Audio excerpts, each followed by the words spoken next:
You're representing Paces. Yes, sir. They called me about the issues they've been having, and I've got some things to report. Some things have started happening as of today, and we've got some something to report that should have already occurred at Piedmont Heights. Fairfield Residential is building it's going to build on the site, but I just need to, I'm not going to explain all that. Their contract is depending on them getting an SAP, but they already have quite an investment in earnest money. So we're confident they're going to close. And then they are going to demo. I talked to Richard Munger earlier, and he's probably going to be on tonight too, just in case.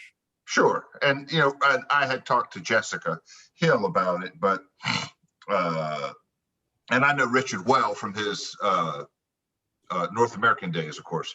So yeah, we're ready to explain anything that needs to be done. There should already be folks on the site tomorrow putting the fence up. The second interior fence, which is going to be a little bit more robust. And the dumpsters have been delivered as of today, and the new crews are on site to do the cleanup, or they will be on site tomorrow. Well, just a warning, you're probably going to get some nasty comments. Well, you've been there before. I know. I just wanted to forewarn you. I appreciate that. But you know, the main thing is we just want to make the closing for Fairfield as simple as possible. And you know, David has from time to time invested quite a bit of money here, and we've got about another, you know, 20,000 going out this week for the new fence and the new cleanup. So, but nobody could have anticipated what happened with COVID, and that knocked out all of our hotel contacts. Yeah. We were down to the term sheet and loan commitment with one hotel client, but COVID just took all the interest in adaptive reuse for hotel out of them completely. So, you know, that's my story. You're sticking to it. Okay. Well, don't have, you know, I mean, if you tell the truth, it's easier to stick to it, right? Hello, Debbie. Long time no see. How have you been? I'm doing well. How are you? I'm doing fine, thanks.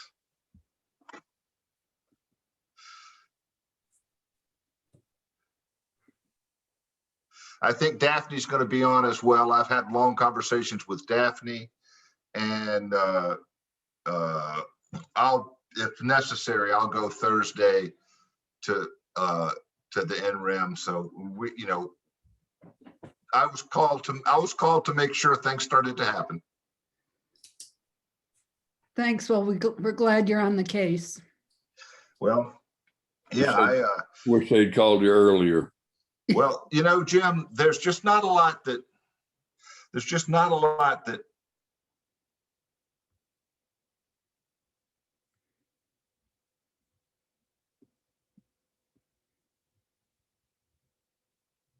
Whoops. folks like to, shall we say, there's Diane. Folks like to say, you know, with what we charge, they sometimes reluctant to call too far in advance.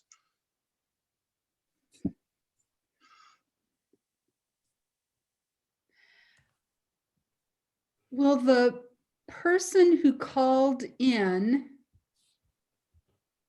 on the phone number that ends in 1453, please identify yourself so that we can show your name.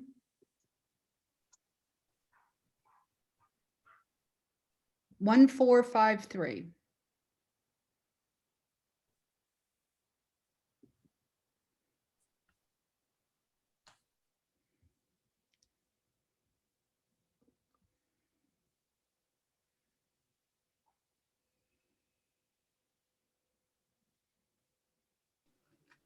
Hey, how are you? Very well. Good, good. Good to see you. Good to see you.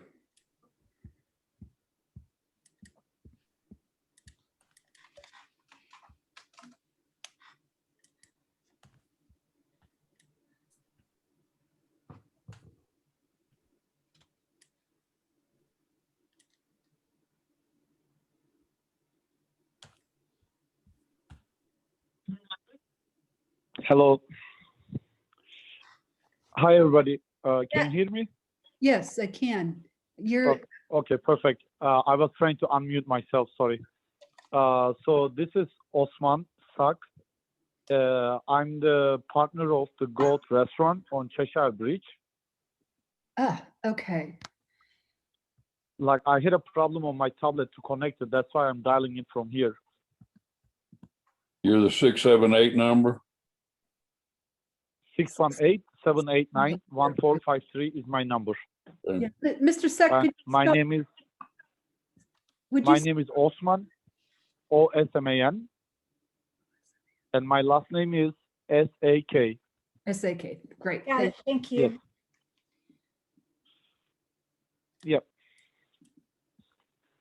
So I'm partner of the Goat Restaurant on the Cheshire Bridge Road, 2200. Yeah, And we are joining today about our alcohol license application. yes. Thank you for Also, calling.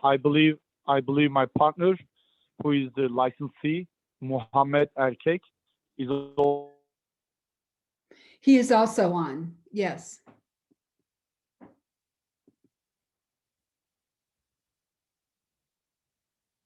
called. Yes, he is. Hey Debbie, this is Phyllis Wingo. For some reason, I'm showing up as Marla Johnson. I did register today. Marla is a neighbor. But as I say, I don't know why I'm not showing up under my own name. You're incognito. I will change it for you, Phyllis. Okay, thank you.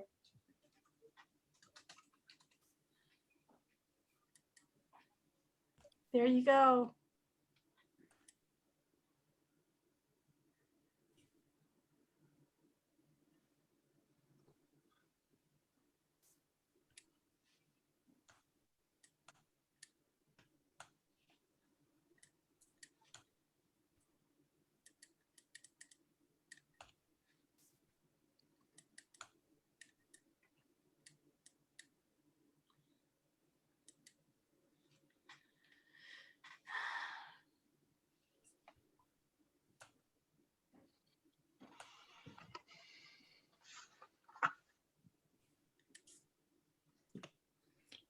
There's a 240 number on to. Would you please identify yourself?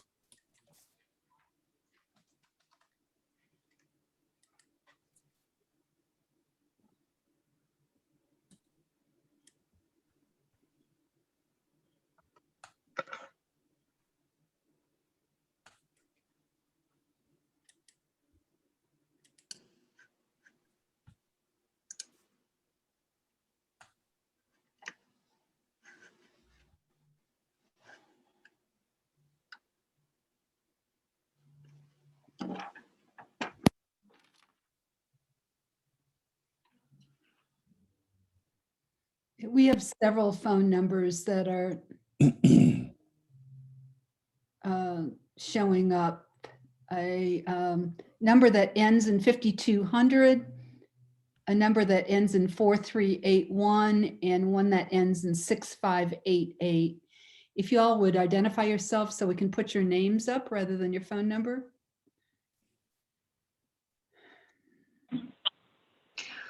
Hi, my name is Kimberly Singh. I end in 6588. Kimberly? Hey, Kimberly, I will change you. Thank you. I do need my application number. Oh, no, we're covered. Okay. Okay. Should I mute you from this point onward, or Just what is best for you? mute your phone. You can do that on *6, using *6. Okay.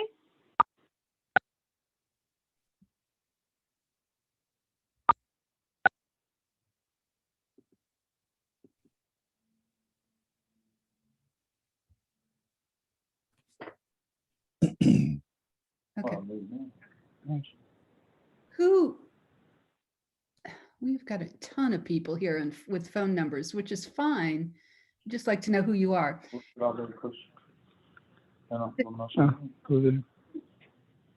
There is a number that ends in an 8037, one that ends in 5200, one that ends at 1985, one that ends in 3727 and 4681.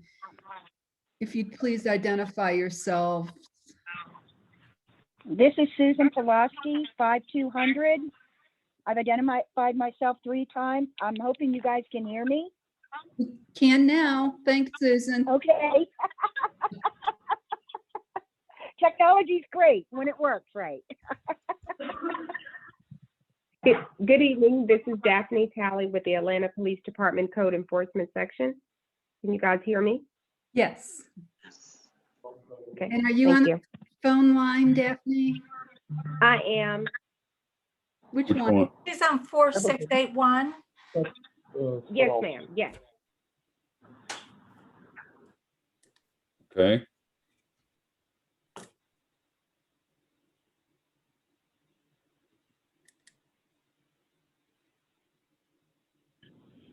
Hey, good evening. This is Richard Munger. I'm with Fairfield Residential. We are the development group that have in-town suites under contract for redevelopment, and I just wanted to provide my assistance if there's a question for me. Okay, And thanks. I'm 3727. Got it. I've got him, Debbie. So do I. Oh, okay. Hello, everyone. Can you guys hear me? Yes? This is Mohammed Erkek. I'm here for 2200 Cheshire Bridge Northeast for the Gold Club restaurant.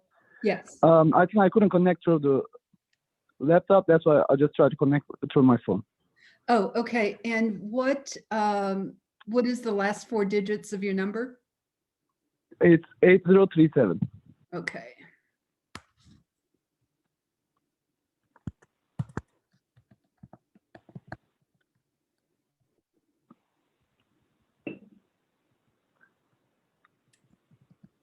Okay, so I can see you on the screen.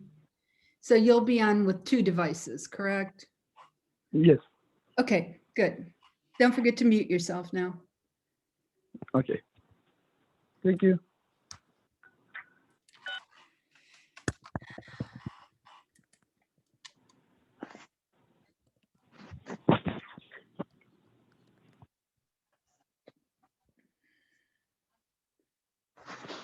Did the last 4 1985 identify themselves? Okay. I just let in 14 people, so we're going to have more numbers. This is Officer James, Sweet Team. Can you hear me? Yes. Okay, so I'm with the Sweet Team. I'm Officer James. And have you called in or are you on? Oh, no, there you are. He's there. Okay. Okay, I'll mute out. Thank you. Okay, I'm just going to give us one more minute and then I'll start the meeting, and I'm going to use this minute to put the a copy of the agenda, consent agenda, and the March minutes in the chat. Debbie, this is Jerry Newmark. You never sent us a link, so we have to try to get in through the phone. The link is on the agenda, which Debbie mailed out yesterday. Yeah, we went through there and we didn't see a link in the agenda.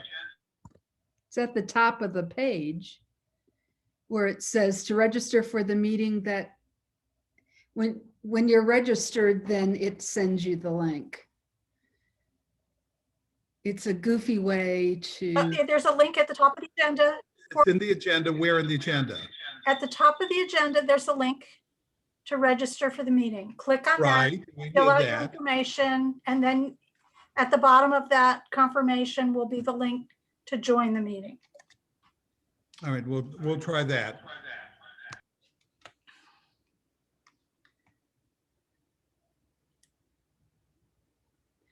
Oh, lovely.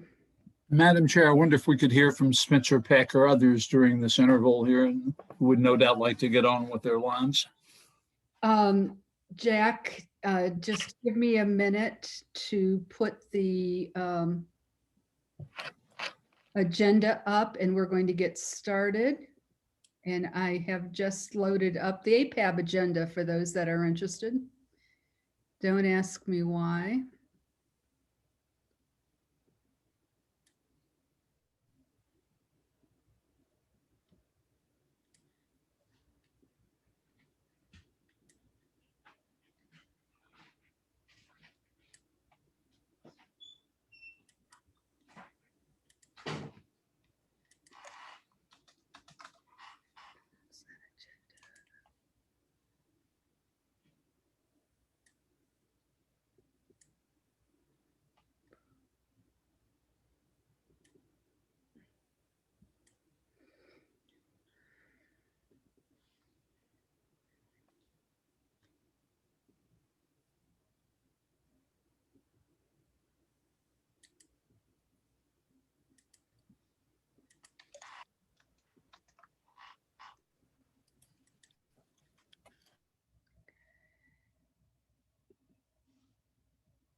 Okay.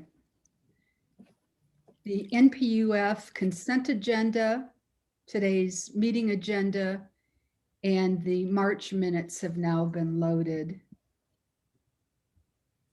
And I am now going to call the meeting to order. It's 7:08. Welcome to the April meeting of NPUF. I'm Debbie Skopczynski, Chair of the NPU. Also with me, we have two co-hosts, Kay Stevenson, who is Vice Chair of the NPU, and she is helping to manage the participants and the registration of members of the NPU, and Jim Hardy, who is also helping with co-hosting tonight. Also at the meeting is Aruna Narasimhan, who is taking minutes. She's on here somewhere. Okay. There are two agendas. The one with the map, that is the 4-page agenda, is the full agenda. And we also have a consent agenda, which are simple applications, which historically this NPU has approved with little or no discussion. For those of you that are first-time Zoom users or who have not attended an NPU meeting in the past, when you entered the room, your audio was muted. Please stay muted throughout the meeting so that background noise does not interrupt the flow of the meeting. You can unmute on your screen or use *6 to mute or unmute. Zoom publishes a participant list, which lists everyone who is attending this meeting. Your name will be at the top of the list. If there's more than one person using the same device, please include both names on the participant list. Click on More to the right of the name to find Rename, and you can make that change. If you have verified as a resident of NPUF, you will see a V behind your name. Please do not change that. We will only be counting verified members for votes that require more than a majority, or when the city requires a complete vote. If you have registered as a member but have not sent in a verification of residency or ownership, your vote will count as provisional and you'll have 24 hours to complete the registration. Please note that registering on Zoom is not the same as registering as a member. That's a two-step process. When we get to a part of the voting matters and need to use the verified membership list, we'll give you more instructions. There is a chat room for you to share comments to an individual or everyone in the meeting. For most of you, it'll be at the bottom of your screen. It is called chat.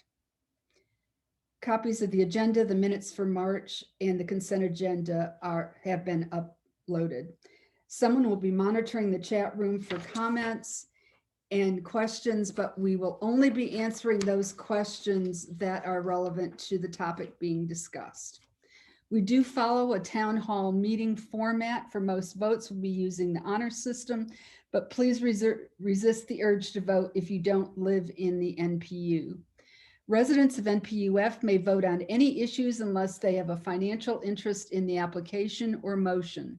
For example, you may not vote on any variance where you have a financial interest or your own variance, but you can vote on everything else. If you're not an NPU resident, but a business owner, you may vote if you've met the requirements as described in our bylaws. Okay, now this has become a little bit more complicated. Zoom changed their voting capability. If you have not updated your Zoom account, at the bottom of the participant list, you'll see several icons. Raise your hand, yes and no. We're no longer using the yes and no buttons to vote for most motions during the meeting because they will only show up for 10 or 15 seconds. If you've updated your Zoom account and you don't see the buttons at the bottom of the participant list, you'll find those buttons under the reactions tab, which for most of you should be at the bottom of your screen. We'd like to change your phone number to your name on the participant list, and we'll be doing so throughout the meeting to identify you. If you wish to speak, please use the raise your hand function found on the participant screen or under reactions. And if you are on the phone, you can use *9. That'll raise your hand. Be sure to stay muted until you're invited to speak, and then identify yourself so folks will know who is speaking. Please don't wave your hand on screen unless you are just being friendly, because there are too many people in the room for the chair to see it. And please do not speak unless you're called on. Others may be in the queue and waiting their turn to speak. Please keep all questions and comments germane to the topic being addressed and respectful of everyone in the room. I'll be watching the time and may need to cut off discussions so that we can get through our entire agenda in a reasonable amount of time. To allow all an opportunity to speak, I'm going to ask that you only speak once on a topic unless you are asked for clarification or a question on previous remarks. So that we can all hear and we can get a good recording for the archives, it's important that only one person speaks at a time. If you interrupt, you will be muted. It's campaign season again, a reminder that any form of campaigning is prohibited at all NPU meetings. Please do not introduce yourself as a candidate or post any campaign literature in the chat. Candidates, as are all citizens, are welcome to participate at NPUF meetings, but public shaming and banishment will be swift. And Zoom gives me the capability to banish violators. Finally, we are here tonight because the city has given the residents of Atlanta through the NPU system the opportunity to provide recommendations on applications and legislative changes that impact our quality of life. It's our responsibility to tell them what we think and, when appropriate, to share the strength of that opinion through hand counts. All votes taken at NPUs are only recommendations. Final decisions are made by city boards or the city council, and I hope you'll take advantage of expressing your opinions there, either in writing, by phone, or by leaving a comment during public hearing opportunities. Our first order of business is the approval of the minutes for March. They were prepared by Carol Shannara, who did a fabulous job, and were uploaded on the NPUF website, and a copy was sent to those on the NPU mailing list and verified members. Are there any changes or corrections to those minutes? I don't see any hands raised, so we'll say there's no changes. Is there a motion to adopt those minutes?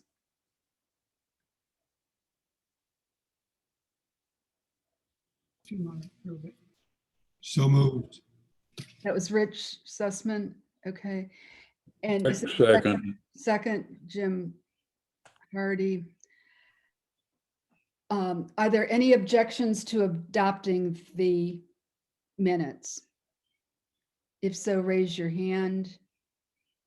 And that button's either at the bottom of the participant screen or under reactions. Seeing none, the minutes for March have been adopted.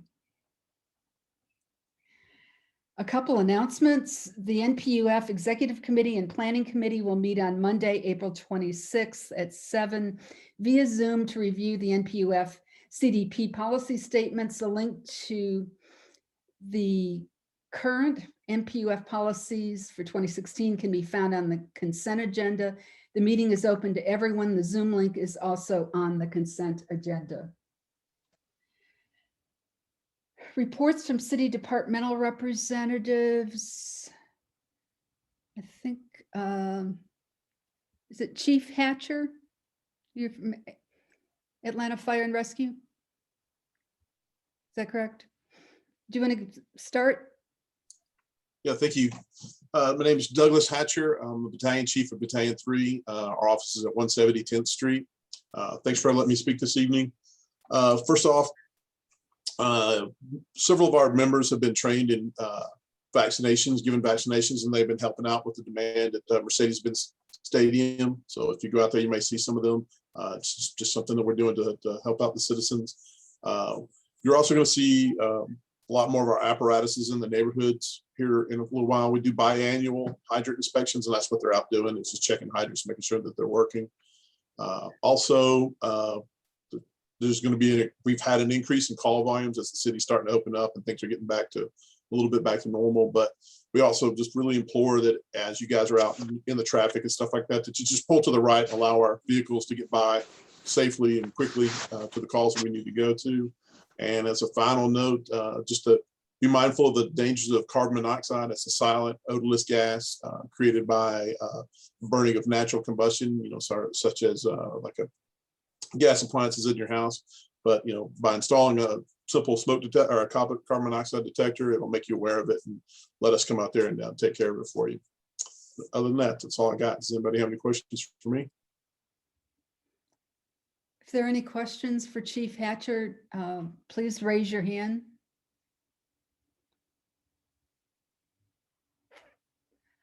Marla Johnson. Hey, thanks for the work that you guys are doing. We've had some questions in Morningside about the homeless camps and the nature preserves and potentially starting fires in there and how close some of the preserves are to people's houses. Mm-hmm. And I guess we kind of got the question if you guys had any plans for dealing with something of that magnitude should it happen. As far as the fire part, or as far as taking care, because it's more of a PD issue as far as getting them out of the homeless encampments. And when we see the fires, there's a no burn policy within the city, so we try to extinguish them as soon as we are made aware that there's any kind of outside burning whatsoever. Yeah, I think the concern was that if the fire was started, it could quickly spread, especially when we are not getting a lot of rain. Right. That was just they just wanted to, I think, be assured that you guys would be prepared. Right. I will pass it on to our inspections department and have them go out there and maybe speak to them about that. Okay, thank you. You're welcome. Anyone else?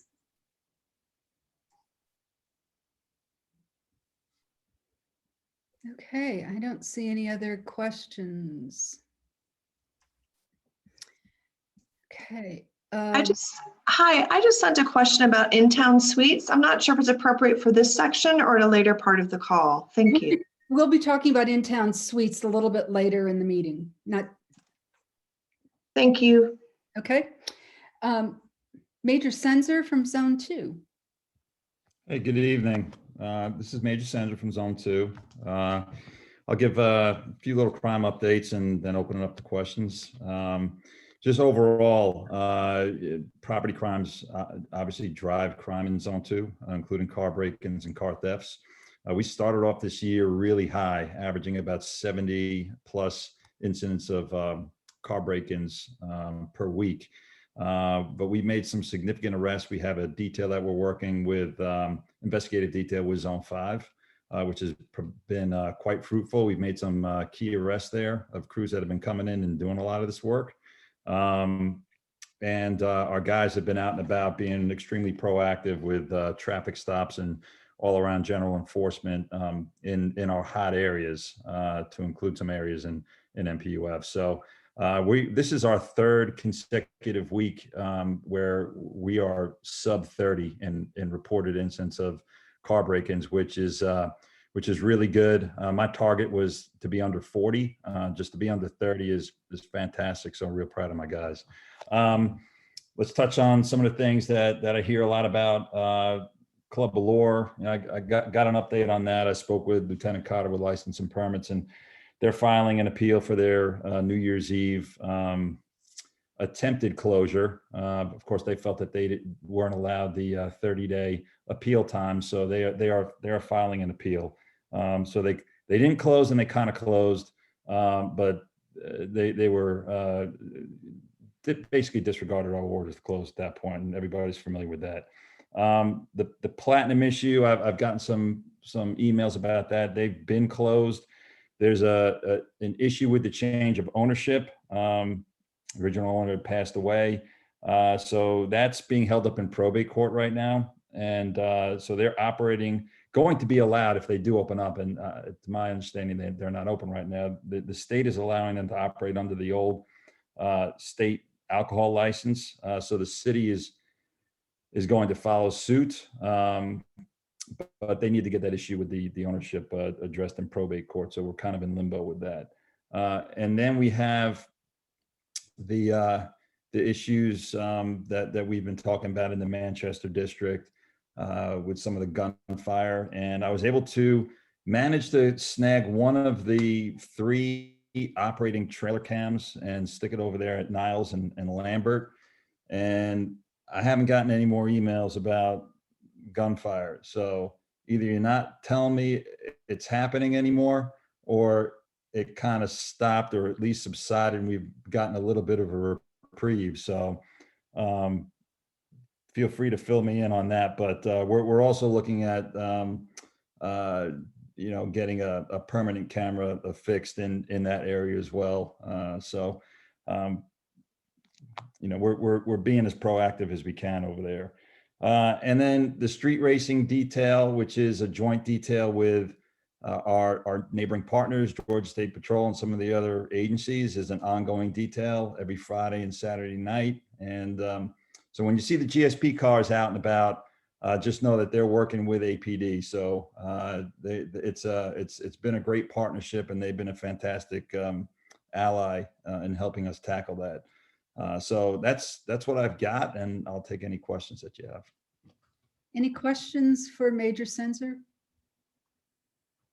Cody Nutt, your hand is raised. Yeah, I just wanted to thank the Major. So I live in the Manchester community, and the camera has made an impact.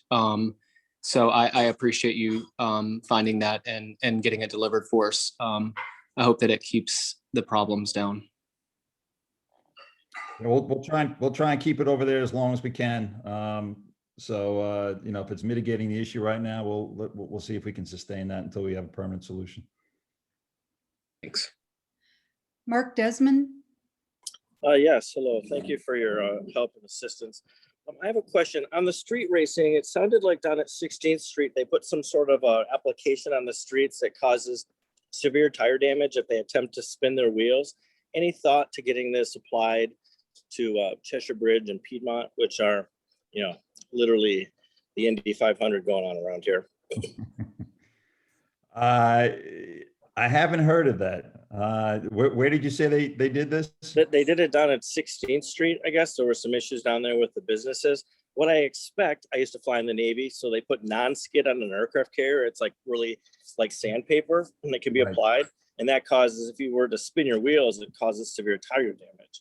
So I do know that there is a product. So if we could investigate potentially applying something like that, that would prevent a lot of that. And because you can see the streets where they've been spinning, and a couple of times that happens, and we shouldn't have any more issues with that, I would think. All right, I'll see what I can find out. I'll call my colleague Major Spannon's on 5 and see if thank you very much. Appreciate that. Yeah. Any other questions for Major Senzer? Okay, I'm going to turn it over to Zone 6, Captain Zenelai. Hey, good evening, everybody. Captain's Analyzed Zone 6. Major Reese is still out. He has a new addition to the family, but he'll be back soon. So I will be here to pick up the mantle. Let me go over some crime statistics. As Major Senzer indicated with property crime. However, ours is on the other spectrum. I think the work that they're doing on his side of the bridge and the fence, whatever side of the neighborhood there, I think we're not reaping that benefit because our theft from vehicles are up a bit up in that region. So as always, I recommend the clean car campaign. Don't leave things in cars, things of value, weapons either. I know we have a tendency sometimes to do that sort of thing and remind our visitors to the neighborhood that valuable property being left in cars is not a good idea. We are down in auto thefts and we are down in burglaries, so that's a win. I'll take it for Zone 6, and we're going to continue to do that work to keep those numbers at bay. But those larceny from autos, I think Zone 2 and Zone 5, they may have solved their little problem and made it ours, but we're gonna push back. So I don't have any other updates. I'll be happy to take any questions if you have some. Any questions for the captain in Zone 6?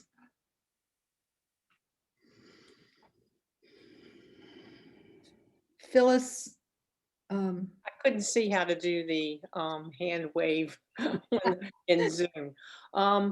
We have a new structure as opposed to a tent in the Morningside Preserve.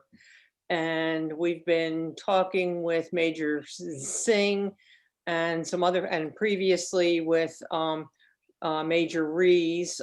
This is new as of the last couple weeks. These guys apparently have a campfire, they have a tent, a flagpole, and they keep hauling in construction supplies. So we're looking for ways to, help them move on to a different location, move into housing, whatever the APD can help them to do. Yeah, I think we have a pending meeting coming up the beginning of May with Major Singh and the Hope team and Zone 6 and some of you folks from the NPU to discuss some resolutions when it comes to those folks at that preserve. Yeah, if they're erecting structures, yeah, that's not going to fly. We're going to have to get on that. But what I'll do is over the next couple of days, I'll see if I can get my quality of life officer out there to get some fresh photos of what's going on, and maybe we can speed up that process to see if we can impact those folks. For your information, it's near the bridge. Okay. Thank you. Thank you. Jane Rawlings? Quick question regarding a business called Zoo, which is an old poster hut building on Cheshire Bridge. Know that APD was looking into that situation because the property owner was maintaining that they were operating without permission at that location. Could you provide an update if there is one, please? Yes. Our Homeland Security Department, they actually conducted an investigation there, went in, shut it down, made several arrests, and returned the property to the actual owner. That was an ongoing process. That was actually probably a 6-month process. And on the front end of it, we pushed for a longer investigation as opposed to just a quick wrap it up and move it along, because that wasn't going to solve our problem. These folks are basically going in, taking over this location, making it their own, and then of course enterprising and doing their own business, which naturally brought some nefarious activity to the area. But our Homeland folks, they actually did a great job. They went in and shut that down. I thought Major Reese would have updated you guys on that one, but that is the update for that location. One follow-up, please. Yes. If possible. First, thank you for your efforts. Second, if you have any information in the future as to court date appearances, could you please share those with the NPUs so that we could have court watchers present? Absolutely. Thank you. You're welcome. Thank you. Maurice Hill? Yes. How are you doing? I want to find out if anybody familiar with Friday's fire at the old In-Town Suites. Captain. There was a fire at the In-Town Suites. I wasn't aware of a fire. Yeah, Friday was a fire. And I don't know if y'all are aware of the same gentleman that's been there for about 6 months or longer. Of course, he's having a meltdown. He's a mentally ill guy. I'm just wondering when that part of the development, that part is going to be over with, because it's affecting the businesses that are across the street, commercial businesses that are across the street. We're going to be talking about In-Town Suites in just a few minutes. And I think we'll have a good update for you. And okay, that's fine. I'll ask another thing too about the historical site that's across the street also. I don't know if that's attached to it or not, but the brass sign, that historical sign that was across the street, has been missing for several months since the cleanup went on the grass area near the sidewalk. I was just wondering, did the community after the cleanup, did they come by the day after and scoop it up? Because it's been missing since the cleanup. Just wondered, anybody know where it was? Jim, you've raised your hand. Go ahead. Yeah, Maurice, we know where it is. Piedmont Heights. Okay. Piedmont Heights has it. Okay. That's fine. I didn't know. No one told me where it was. I started to keep it for safekeeping, but it's great. Someone has a hold of it. Okay. Okay, great. Thank you. Any other questions for either Zone 2 or Zone 6? Okay. Officer Daphne, are you APD code enforcement or Public Works code enforcement?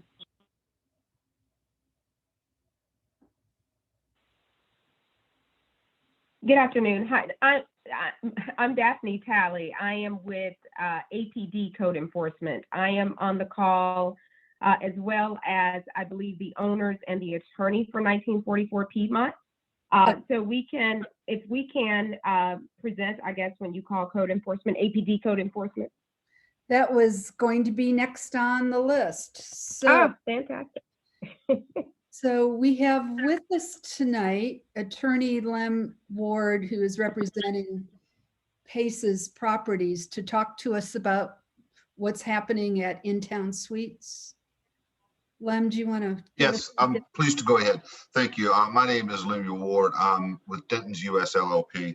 We represent Pace's Property, who are the current owners of 1944 Piedmont Circle, which y'all know is the In-Town Suite site.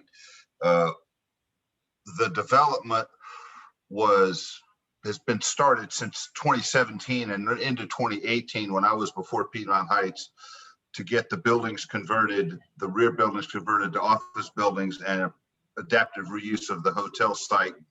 We had gotten actually pretty close to a hotel sale with a good hotel group pre-pandemic. Unfortunately, the pandemic pretty much dissolved any hotel adaptive reuse interest. And we now are under contract with Fairfield Residential, and I believe Richard Munger from Fairfield Residential is on and can correct me if I make any missteps about what the status currently is. But Fairfield has made a considerable investment in the property to close at some point after they get a special administrative permit to clean up the site, or excuse me, to build their 300 units on the site. So that will occur at some point after the SAP will occur, and then the closing will occur thereafter. Fairfield will own it, and my assumption would be that Fairfield will start demolition fairly quickly after that. I know everyone is very interested in the interim. I was contacted recently to come in and talk to everybody about sort of where we are now. And where we are now is, as of today, it's my understanding that dumpsters were delivered. Our crews will be starting this week to clean up the trash and the overgrown trees and the debris on site. And we have another set of fences going up. This time, I believe the fence will be interior to the present fence and is going to have some kind of wire at the top, which will make it much harder to scale. I think it is, I've seen the specifications in the quote. That fence is going to go in the next day or two. And in terms of removing the individual, I think the problem that we have had is that when we get APD's help to get him out, he just comes right back, breaks through the fences, comes through, does whatever. And so we're having great difficulty with it. I mean, I know nobody wants to hear that the pandemic is what caused us the similar problem about getting closed, but that's what had happened. So we are now in the process. And Richard, if you want to speak to sort of if I've misspoken about where the process is, but we are close to a resolution and we are under contract. And I believe the plans of Fairfield are demolition of the site and rebuilding new apartments. So with that, I'll be glad to entertain any questions. And if there's anything that I can answer, I put my information in the chat and you can call me directly. Okay, before we turn it over to Richard, first of all, will everyone make sure that they're on mute? Thank you. Okay, are there any questions for Mr. Ward? Okay. Any questions for Mr. Ward? Mark Desmond. Yeah, so thank you for that update. That was great. Is there going to be any plans to have commercial there, like on the first floor? I find that a lot of apartments are coming into the area and it's just bringing apartments. It seems like in Brookhaven and other places in the city, they have the foresight to actually build some nice commercial property that serves the neighborhood, which helps to drive more walking traffic in this neighborhood. I think if we could start to position ourselves to support more of those sorts of activities with tax abatement and things of that nature, that would do a lot better for us as far as, driving the community to more of a walkable perspective and probably make less impact and generate more revenue for the city as well. So any comments around that? Well, Mr. Desmond, that would be a question for Mr. Munger. We will be the seller. We are going to sell the site to Fairfield Residential. Hopefully that will close in the next 30 to 60 days, depending on when they have some zoning requirements as well that they want to see before they do the closing, but they are committed to the site. And Richard, if you want to address any of that, please. Sure. Hey, good evening, everyone. This is Richard Munger with Fairfield Residential. Yeah, it's really up to y'all on how much you want to get into the project tonight. I know our SAP application we actually filed last week. We're on the schedule for this week, so I believe that application and Piedmont Heights comments and such are coming in front of the committee next month. I was really kind of just here to make sure everybody understood the structure, the acquisition of it, and this and that too. But y'all let me know how much you want to get into. Real quick on Lim's points is yes, we are under contract. We are scheduled to close somewhere between the middle of July and the middle of August. It will be a complete demo, clean slate, and it will be a luxury multifamily project on it. We're also working closely with the Paces Properties on this, in addition to, as Lim pointed out, a second fence is going up here over the next few days, much more rigid, much more onerous to try to scale. They're reducing the number of gates, and that seems to be the weak point, to just one set of gates across from the fire station. There won't be a set of gates on the backside. Piedmont. Additionally, we're lining up a security company to be there and to be there 24 hours a day in order to get this individual or a couple different individuals out and make sure they understand that they're no longer wanted. And then we'll kind of play it by on an as-needed basis from that point further. The schedule on the demo itself is just going to be dependent on when we can get through the SAP process and also get a demo permit. But it is our intent to have it removed just as quickly as we can once we get closed later on this summer. Okay, great. I'd like to hold off on having a discussion about your plans until next month. We have a fairly long agenda tonight. And Yes, ma'am. Piedmont Heights is reviewing that SAP as we speak. Jim is going to speak in a few minutes and he can give us an update on where they are with that process when it's his turn. Liz Lohr, your hand is up. Yes, I had a question about the security that would be added in addition to the fence at the in-town suites. It sounded like Richard was starting to address that. He referenced a security company was going to be hired. Do you know when that security company will be brought on board? We're trying to have someone start here this week. Want to be able to reinforce the new fence and kind of make it a 1-2 punch, if you will. Very good, thank you.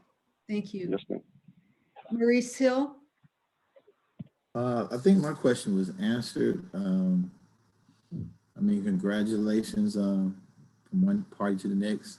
I think the main concern in the neighborhood is pretty much to make sure the ball is not dropped or something is left. Because you're inheriting property, but you're inheriting also, you know, a headache also that needs to be fixed. And I think that's what most of us are concerned about, is to make sure that particular problem is addressed going forward. So okay, that's pretty much it. And other than there was a fire on Friday that that particular gentleman and some of his new friends they set on Friday, which no one done anything about it. And firemen came, police came, but no arrest, no nothing. And I don't know if you guys are aware of this new program that they have. It's called PAD, where you know you get a choice whether you go to jail or you deal with one of the programs that the city has to offer if you need some help. You know, whether it's mental or homelessness or counseling or stuff of that nature, you can get some help, or you can just go to jail. So anyway, that's pretty much what I wanted to add to it, or, you know, so congratulations on that. Okay, thank you. Bill Compton? Unmute, Bill. Oh, there we go. Oh, I'm sorry, Bill, we can't hear you. Bill, we can't.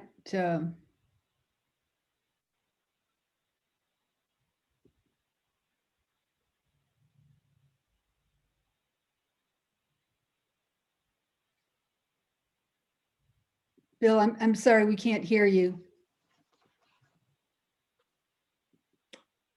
Oh, sorry. Jim Hardy? Yeah, I want to let everybody know that's been making these raising questions anyway. Piedmont Heights Civic Association has been working this problem for several years now, and we will continue to work it as best we can. We appreciate the fact that Mr. Ward says that things are going to start happening tomorrow. And you know, our question is, or our comment is, it's about damn time, because we put up with a blight on our community and a blight on this city for several years. And the owner of the property, in my estimation, in our estimation, has shown a total lack of corporate responsibility in not taking care of that site. So we're definitely going to be continuing to make our voices known. We appreciate the fact that Fairfield is planning to come in, and we are reviewing these SAP proposal right now. We're in the process of making some recommendations and considerations. I'm working with Richard Munger on those, so it's not a thing that's just one party involvement. If any of the neighbors have any questions or comments about the new facility, get in touch with us, get in touch with Piedmont Heights Civic Association, and we will make sure that your concerns are heard. And you can contact me at president@piedmontheights.org. Thank you. Thanks, Jim. Bill Compton, did you want to try again? Debbie, can you hear me now? Yes, we can. Thank you. Sorry about that. And just reiterate, as Vice President of the Piedmont Heights Civic Association, and reiterating Jim's comments, we have been working this for quite a while. It has been a total lack of corporate responsibility by Paces Properties, and I'm addressing these comments specifically to Mr. Ward. And I'm personally kind of offended with the suggestion that it was the responsibility of the Atlanta Police Department for you guys to maintain security within your property. And the fence has been not a fence for months, if not years. There has been no effective security on site, and we consider that the responsibility of Paces Property. And I hope you are hearing us, and this is going to get solved. Great, thanks for your comments. Cody Nutt. I just wanted clarification. Does this, the sale include 2102 Piedmont Road Northeast? So the building directly behind it on Piedmont Road, or is that a separate structure? Hey, this is Richard Munger, and yes, sir, it does. It's everything from Monroe to Piedmont out to, and then going the other direction from the highway to Piedmont Circle. Okay, thank you. Thank you. Yes, sir. Any other questions regarding in-town suites? Madam Chair, hi, this is Daphne Talley with APD Code Enforcement. May I add to the conversation? Sure, go ahead. Just a couple of things. And the audience probably knows that we had, well, it actually is scheduled, 1944 Piedmont Circle is scheduled on the administrative NREM agenda coming up this Thursday. However, after speaking with the owner as well as the attorney, Mr. Ward, you know, we feel confident that they are going to do the right thing. We've been out there a couple of times with them, trying to ensure that the property is clear or cleared, and that they are going to have security present, that they're going to reinstall the fencing that is there. So what we did was we did issue a citation, a criminal citation, and they are scheduled to go before municipal court on June 22nd. I do believe, I think Supervisor Bryant is on the call to confirm that, but I believe they are scheduled to go before housing court on June 22nd, because we also want to make sure that they are held accountable and that they do follow through with what they're asking us tonight, or what they're saying they're going to do. So the case, the administrative NREM hearing case, we are going to leave it on the agenda. However, we're going to reset it because we want to, again, make sure that they bring the property into compliance. And a reset date will be shared later. I think Mr. Ward said the sale is scheduled for mid-July, so we may reset it to after that date to make sure that the new owner steps in and applies for those permits. Okay, so there'll be no action taken at the MREM hearing on Thursday? Not on Thursday. So instead we issued the criminal citation. So because they were served, we did issue citations about 3 weeks ago. So they'll be in front of the judge on June 22nd. I believe that is the correct court date. Okay. And will you keep us informed if anything changes with that court date so that we can have absolutely court watchers at absolutely that? Okay. Absolutely. Great. Thank you. Thank you. Any other comments or questions regarding in-town suites? I know a number of you are here for that topic, especially. Okay, I don't see any other hands raised or any other comments. Jim, I do see your hand raised. Did you have another? Yeah, just a question for the inspector. Is that court hearing going to be public? If not, can the neighborhood make a presentation at that court hearing that you're talking about for Thursday?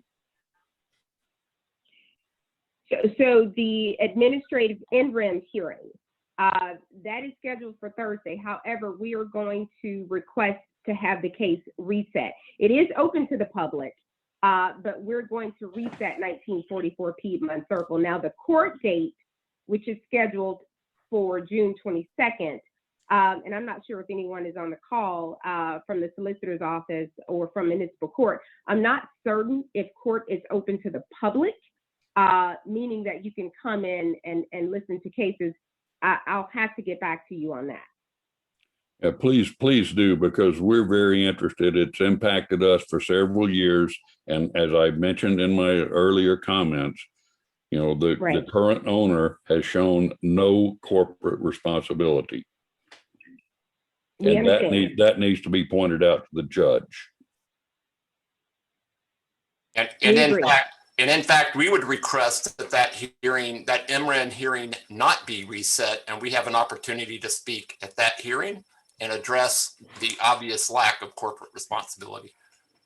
Well, again, it is an open hearing. It is open to the public, so you can still register and speak. The staff position will be to reset. Now, that doesn't mean that the board will reset it, but that is what we're going to request. So it is an open meeting, and you can attend on Thursday. Then we would request the staff reconsider their decision. Okay. Don't forget that you need to raise your hand to be called on. Supervisor Bryant, I did not receive the email with the agenda for the MREM hearing and the dial-in number for that hearing so that we can make sure that folks have that and that they register for it. Do you normally receive that? Because we usually send it out. It was mailed out on Thursday. I'm sorry, emailed out on Thursday, this past Thursday. Do you generally receive that? I either receive it as chair of NPU F or as president of the Atlanta Planning Advisory Board. And I just checked my emails today and didn't receive it. I do receive them on a regular basis though. Okay, yeah, it was emailed out, but we'll get a copy of that to you. Okay, great. Thank you. Okay. I'm going to keep moving on. Is there anyone here from Fulton County Prosecutor's Office? Do we have a Fulton County prosecutor for Zone 2 or Zone 6? Great. Atlanta 311. I saw someone here representing Atlanta 311, but I don't think it was Barbara. Hi, I'm here. Nope, this is Constance Harris. I'm Barbara's coworker. Hey, Constance, do you have a report? Well, a report, but I did put our information in the chat. But as you all know, that we are the non-emergency call center for the city of Atlanta. Of those of you who don't know, we're the non-emergency call center for the city of Atlanta.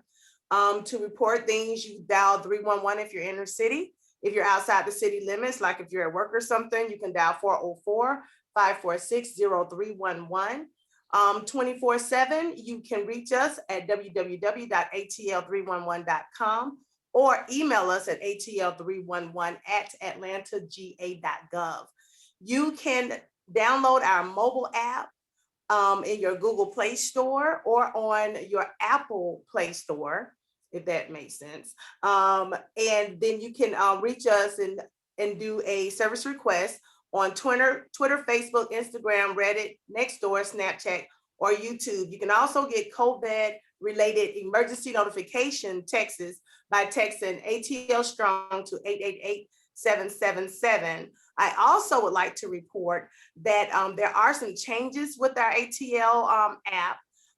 If you have the ATL app and you utilize it and you haven't utilized it lately, we're on a new system. So now when you utilize that app, you will be redirected to our website, atl311.com. Your account app will be deactivated and you will need to create a new account on the new ATL.com website. I did post this information, flyers in your chat as well. Also, and lastly, we are offering, the mayor is offering COVID-19 vaccines at Mercedes-Benz Stadium. We're offering transportation. 311 can take requests for transportation. There are some prerequisites. You must live in the city of Atlanta and have a city of Atlanta address. You must be able to enter a 4-door passenger car. And I know you've seen on the news that you do not have to register, but we would like for you to register for Mercedes-Benz Stadium. And that's just for our stats so that we can keep track of who we have transported for the city of Atlanta. And at this time, if you have any service requests that has not been performed by the city, you can give me that information now if you have a service request number, and I can have it escalated to our team in the morning. Any questions or comments for Constance, Atlanta 311? Okay, I don't, Jerry Newmark. Go ahead. Hi, thank you so much for letting me speak. I have been very confused by the new service request system. I like to use the ATL311.com to make a service request, but I've been getting emails with totally different letters and numbers. I don't understand them. I frankly don't understand why anything was changed.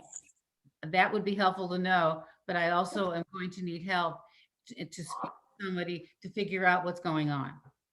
Okay, have you called 311 since we've been a part of the new system? No. Okay, if you have trouble with the website and you're not understanding the numbers and the new system, because we are on a new system, you are going to get new service request numbers. And if you're trying to follow up on an old service request number, it's best if you call in and speak directly to an operator so that they can trace that for you.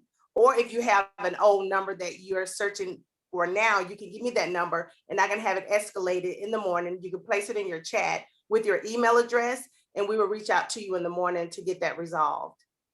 Thank you very much. You're very welcome. Thank you.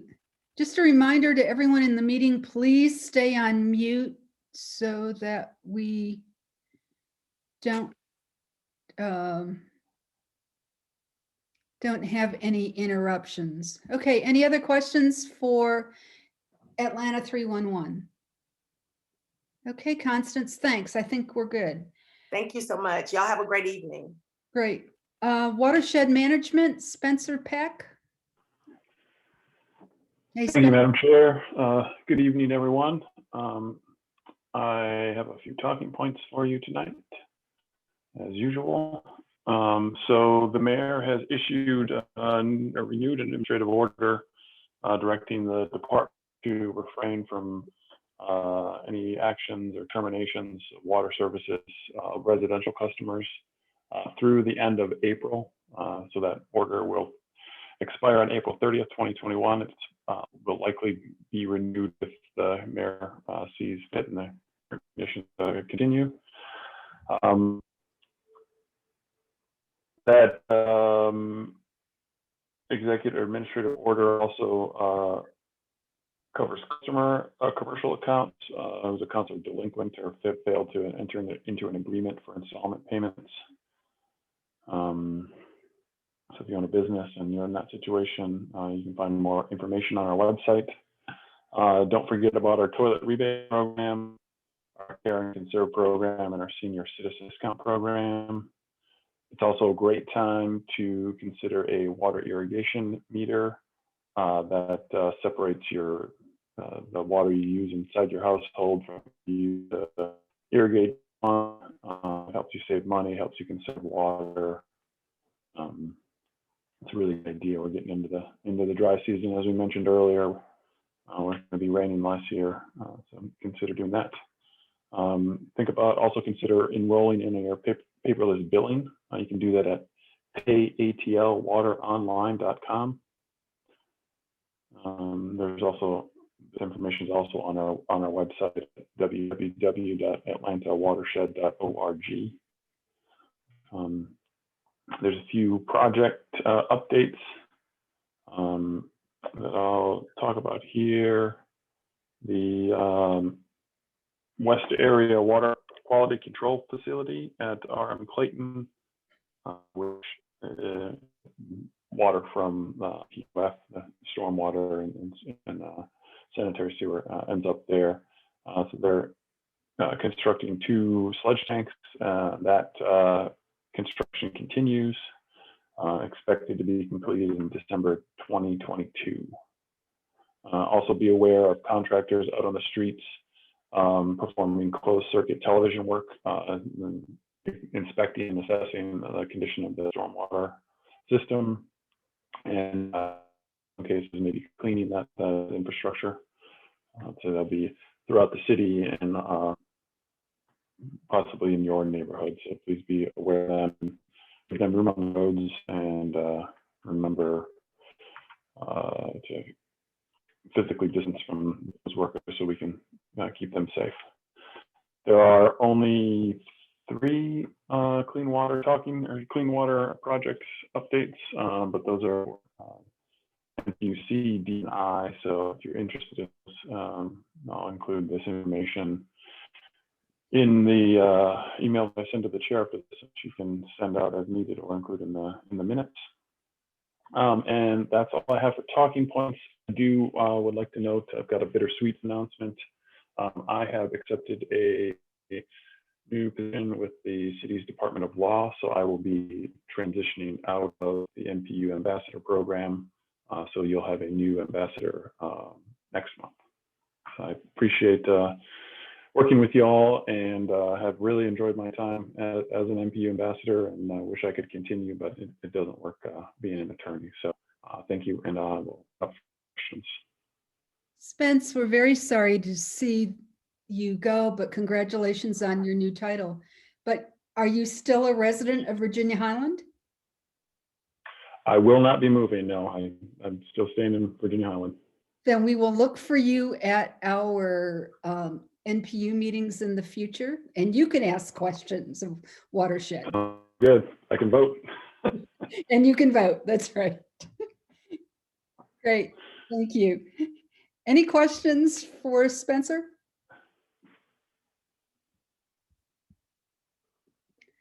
Okay. Thanks. Thanks, everyone. Thanks for coming. Is there anyone else here from the city, from a city department? I saw Officer Tillman here earlier, but I don't see him on the participant list. So he may have dropped off. Anyone else? Last call. Officer James. Oh, Officer James. Good evening, everyone. This is not a normal NPU meeting for my area. Covering somebody, I don't know for sure, but I just want to see if y'all have anything for Public Works in particular.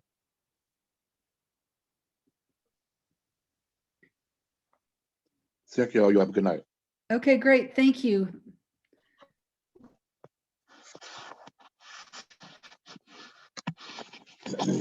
Comments from elected officials. Is anyone here from Councilmember Ide's office? I know City Council was meeting today. She may not be able to join.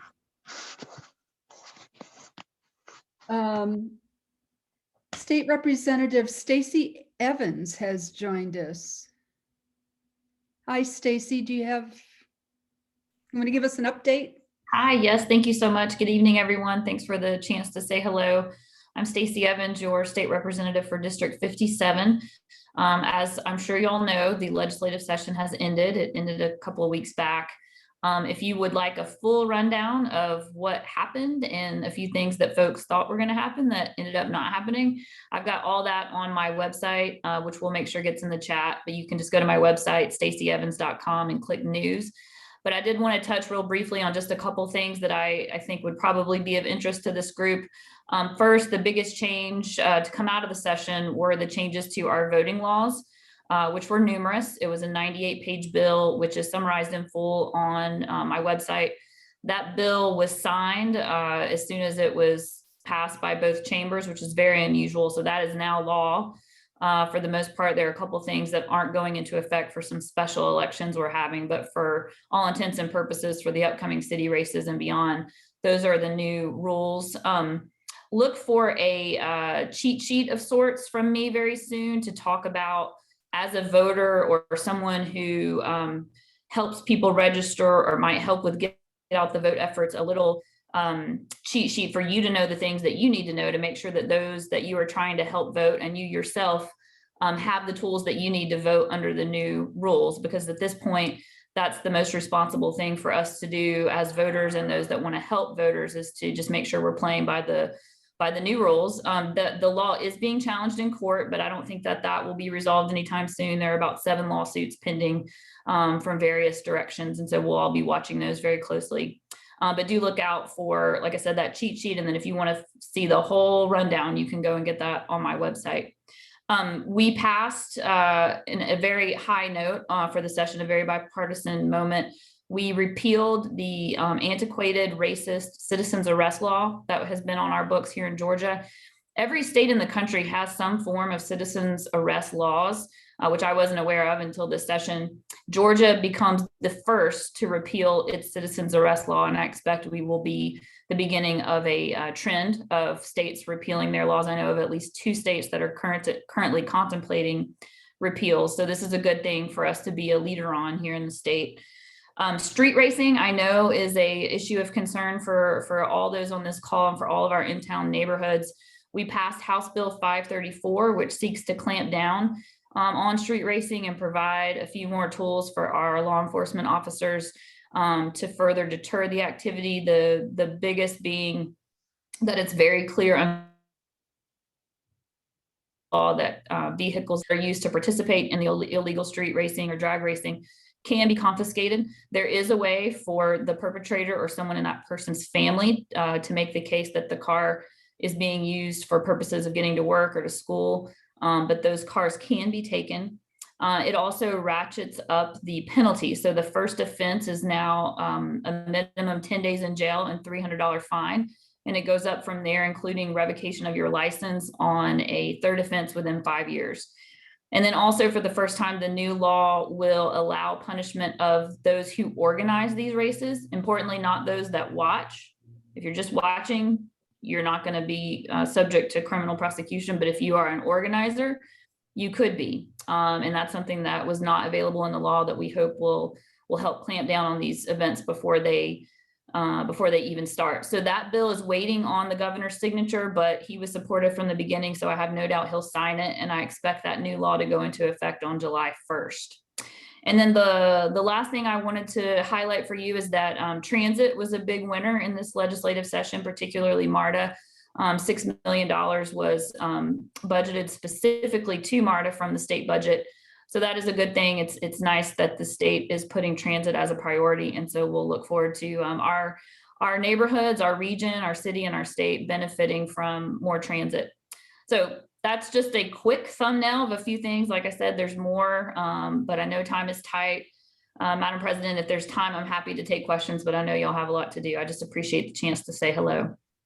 Thank you, and we appreciate your being here. Does anyone have any questions to ask State Rep Evans? I have a question regarding redistricting. When is that process going to begin? Yes, and I meant to mention that. Thank you for saying that. So that will be this fall. We don't have a date yet for when that special session will be, but for those that don't know, every 10 years after the census is calculated, we redraw all the district lines. So not just state rep, but also congressional districts, city council, school board, everything that has a jurisdiction or lines that you vote for, we're going to redraw it.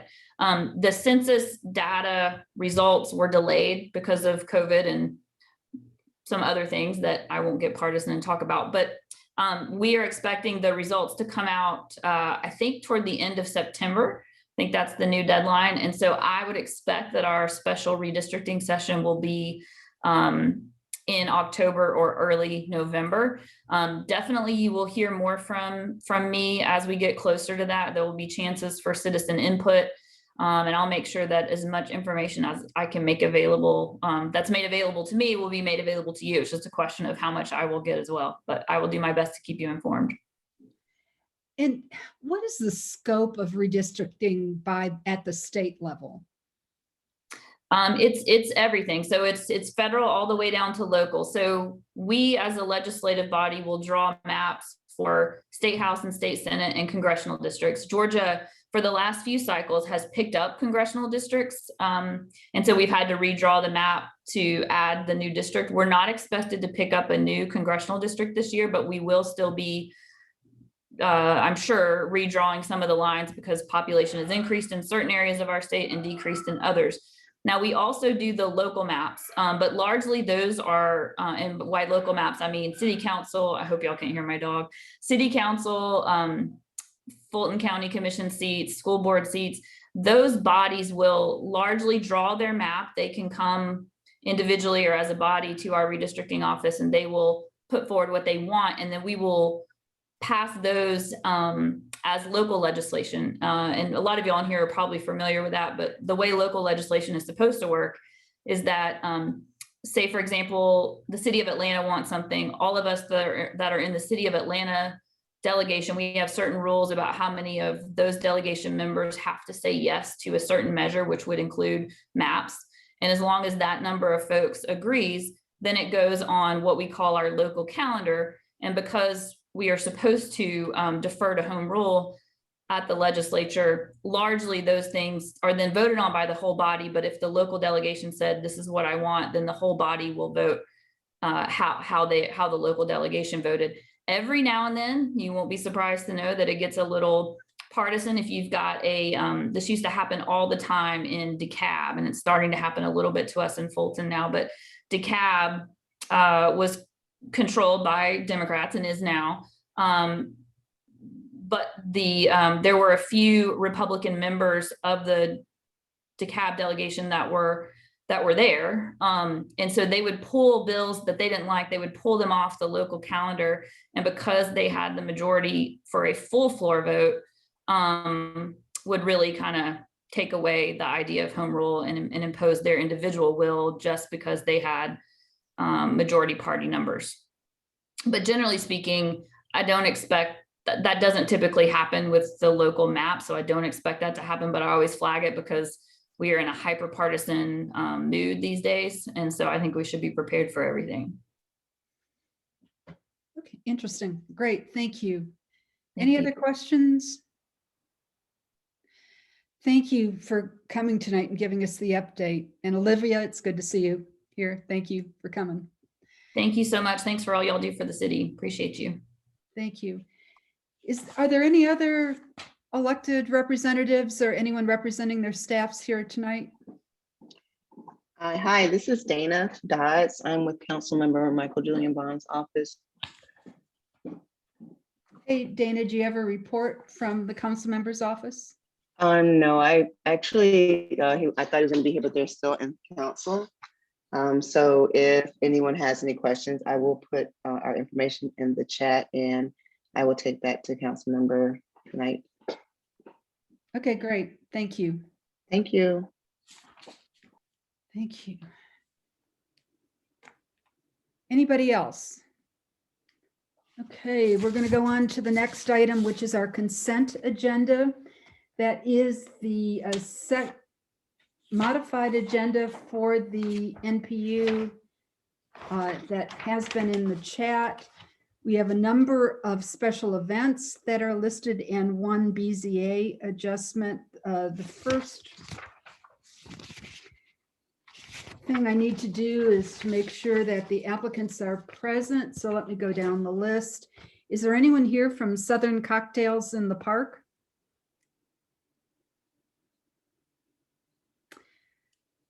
Piedmont Park Arts Festival? Be Reggae 2021?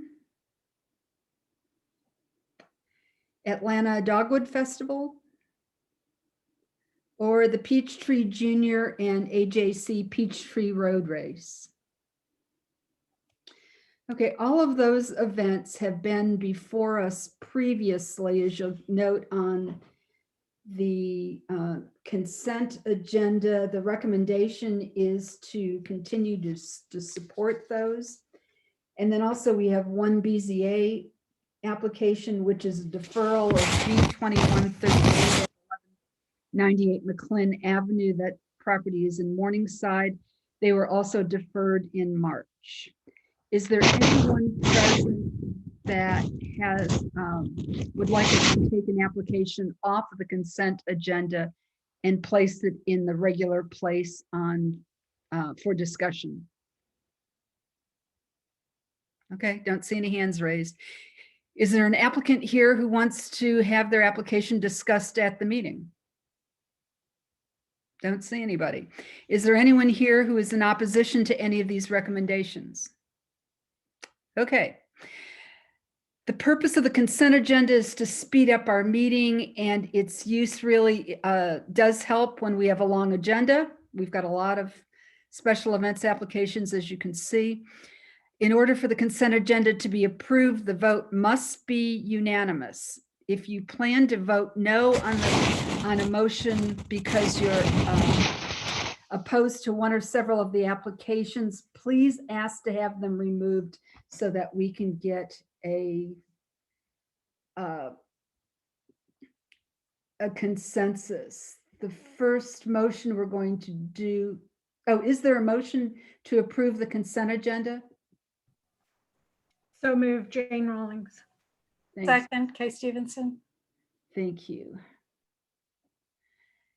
Okay, there's a motion on the floor to approve the consent agenda. I'm going to launch a poll. If you are an NPU resident and you're in favor of the consent agenda, please vote aye. If you're opposed, vote nay. And if you're abstaining, vote abstain.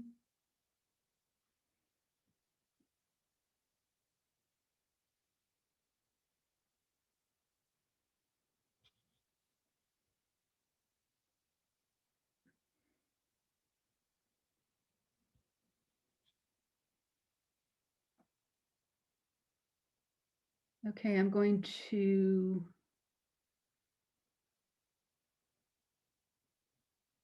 doesn't look like there are any additional votes. I'm going to end the poll.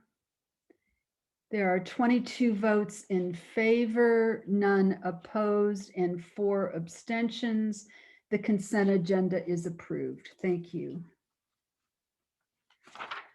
Okay, we have a short presentation from the Urban Planning and Management, Police Reform and Law Enforcement Survey. Carter Coleman, I think I saw you come into the meeting.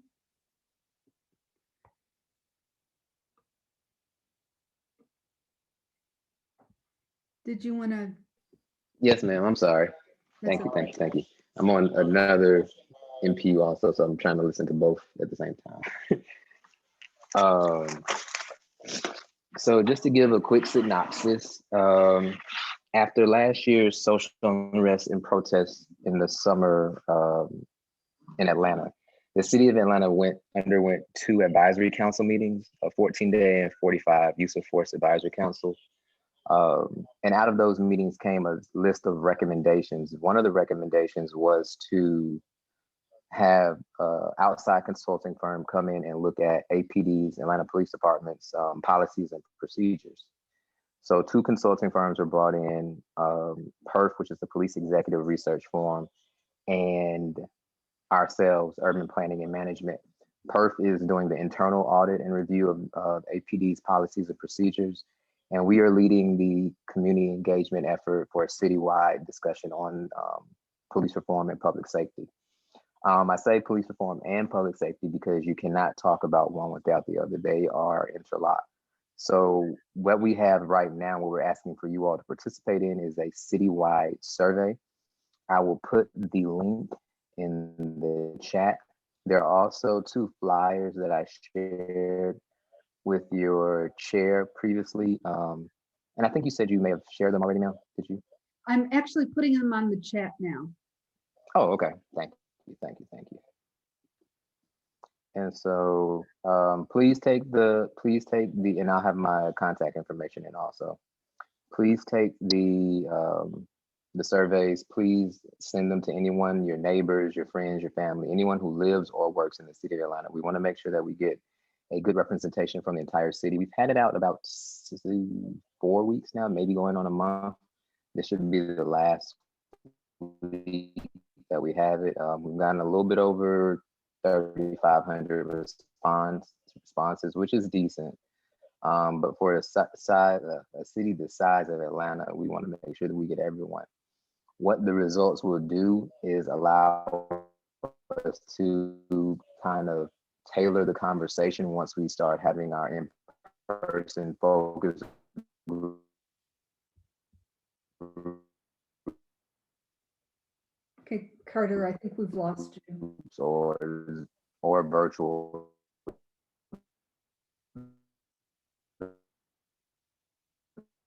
Carter, you're breaking up. Sorry. The city is, for those who don't have access to the internet, the city is considering some in-person interviews, but that'll probably be later in the year once things have, Can you hear me better now? Yeah, that's better. Yeah. Okay, sorry. So yes, the results from the survey will allow us to kind of tailor our community engagement efforts to make sure that people understand the subjects we're talking about, the issues, and then also once we have the list of recommendations that are coming from PERF in their internal review with APD, we'll be bringing those recommendations to the community to have feedback on those also. So this should be going on for the next couple months, probably until the end of 2021. So thank you for your time. If you have any questions for me, I can answer them, but I've placed the links in the chat, and thank you, ma'am, for putting the flyers.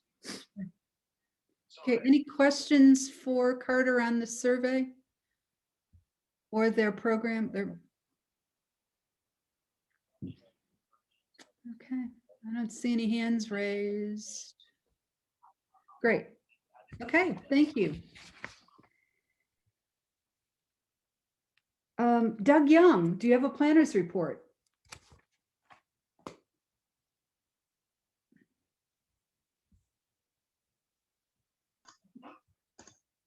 I do have a short planners report. Thank you for letting me get my tabs open up here. Hold on just a second. Sure. A couple announcements. Once again, my name is Doug Young, City of Atlanta, Office of Design in the City Planning Department. I manage the city's historic preservation work, but I'm here tonight as the assigned planner for NPU F. Couple announcements. There'll be 2 classes in April for the NPU University. On April 20th, tomorrow will be a class on zoning fundamentals, session 2, and then another class on April 29th, which is parliamentary procedures. If you want to register for either of those classes, you can visit npuatlanta.org, and I'll put that information in the chat. In addition, we have finalized our plans for this year's Design Awards 2021, which will be on May 18th of 2021, and I'll put the link for the event registration in the chat. It's free and open to the public. It'll be all virtual this year, but you will find out about the Board of Excellence winners and the Community Design Award winners for each NPU. If there is one, will be recognized at that event as well. Next, the City of Atlanta's Planning Department has awarded 13 restaurants across the city new parklets to use one of their parking spaces to create more outdoor dining. The installations were started a week or 2 ago, and I think they might be close to finished now, actually. But if you go to Atlanta City Design website, you'll find out more about that. And again, I'll put that link in the chat. And then next item is a very short update about the coming 2021 Comprehensive Development Plan discussions. The NPU chairs, if they've not received already, will be receiving an update in this month about the couple items related to the plan. One is in mid-May, we will have a draft plan for review and comment on the City of Atlanta's Atlanta City Design website. I'll include that address in the link. There'll also be a virtual public meeting in early June to highlight this year's update and promote the idea of a much broader and more inclusive update in 2022. And then the NPUs and the public can submit questions to their NPU planner directly, myself, or there's a standalone email address for submitting questions and comments at cdp2021@atlanta.ga.gov. That too will go in the chat. Then lastly, the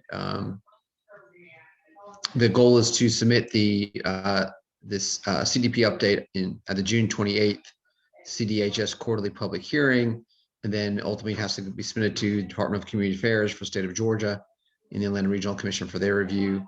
And then the goal is to have it adopted formally by the City Council after all of those reviews at the October 4th City Council meeting. So that is the update for this month. I'll put all of that in the chat with all the links and the email addresses. I'll also put my name and contact information in there as well. Doug, will we be voting on the design award today? Yes, if you go underneath the items for voting, I think it's the second page of the agenda. There's a Community Design Awards, and there was one nomination submitted ahead of time for the Community Design Awards. And of course, we can take nominations from the floor as well. Yes, we will be working on that tonight. Okay, great. Thank you. Okay, any questions for Doug? All righty. Thank you all very much. Thank you. Neighborhood and committee reports. Lundridge Martin Manor.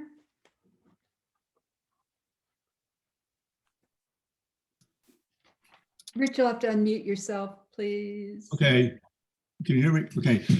Work has begun on the Path 400 connector through the Meadow Loop Trail from the bottom of Adena Drive, connecting to the new bridge over the confluence up to Lindbergh. When do we expect that to be done? Expect that to be done sometime in the summer or fall. So we're getting some more trails in our neighborhood. Yay. Okay, anything else? Piedmont Heights? I think I've already said enough, thanks. Okay.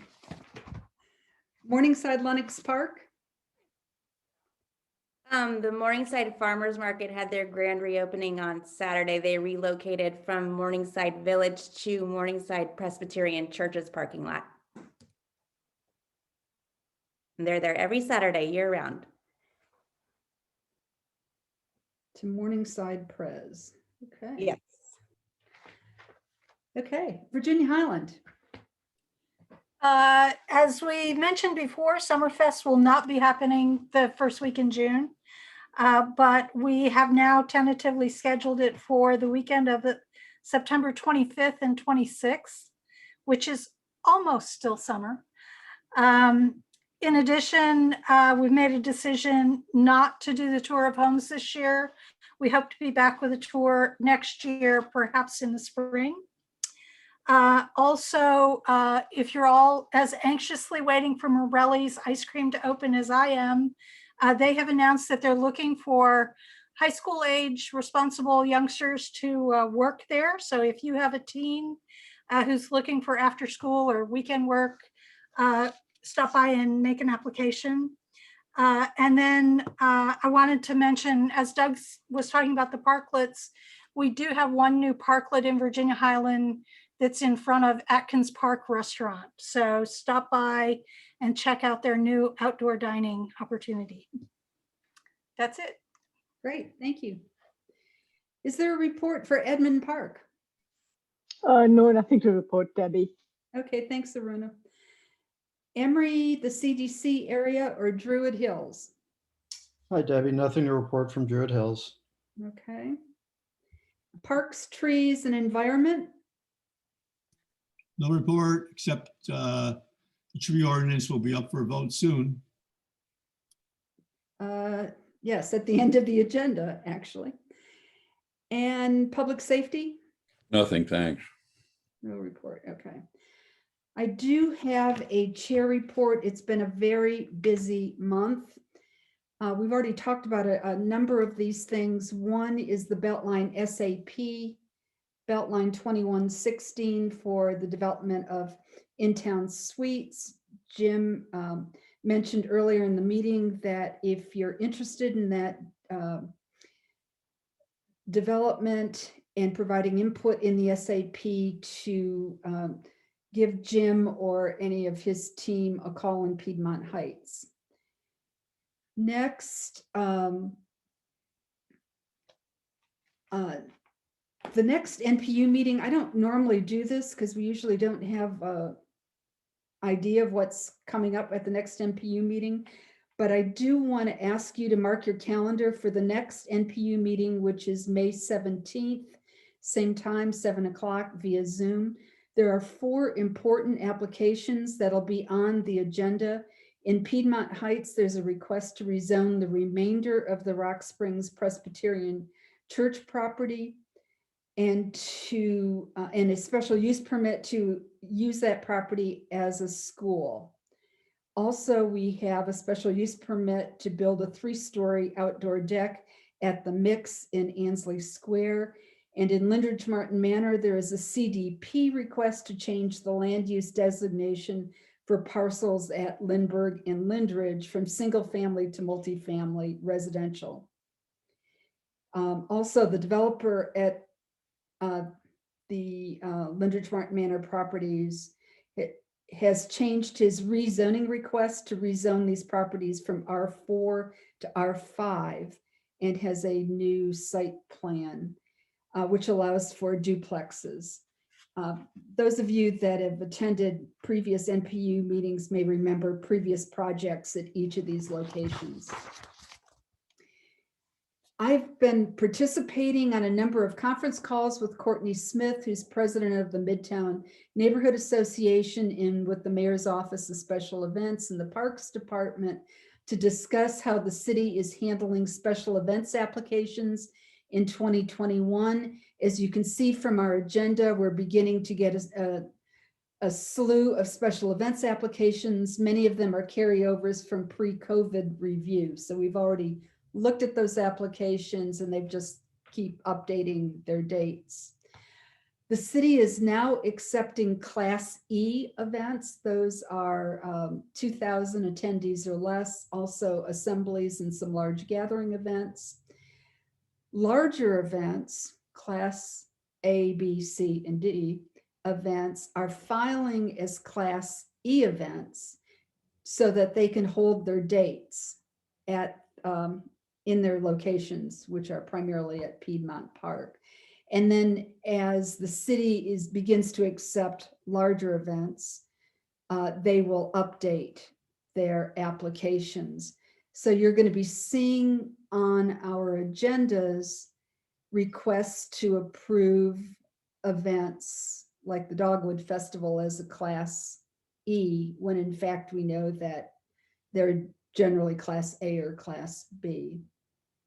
But Mose has committed to identifying those applications for us when they're sent to the NPU so that we can continue to review them at their usual capacity.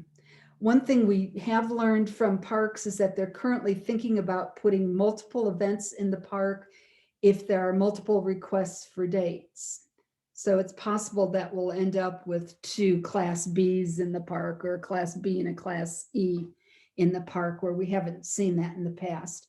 Unfortunately, they don't have a plan yet or a set of principles that will help guide them to make those decisions. So just want to make sure that we're all prepared for the onslaught and what could be a messy, congested summer around Piedmont Park. If anyone's interested in helping with reviewing the special events applications and working with the Midtown Neighbors Association, I could really appreciate the help, because there's going to be a lot and it's going to be a very short time frame turnaround.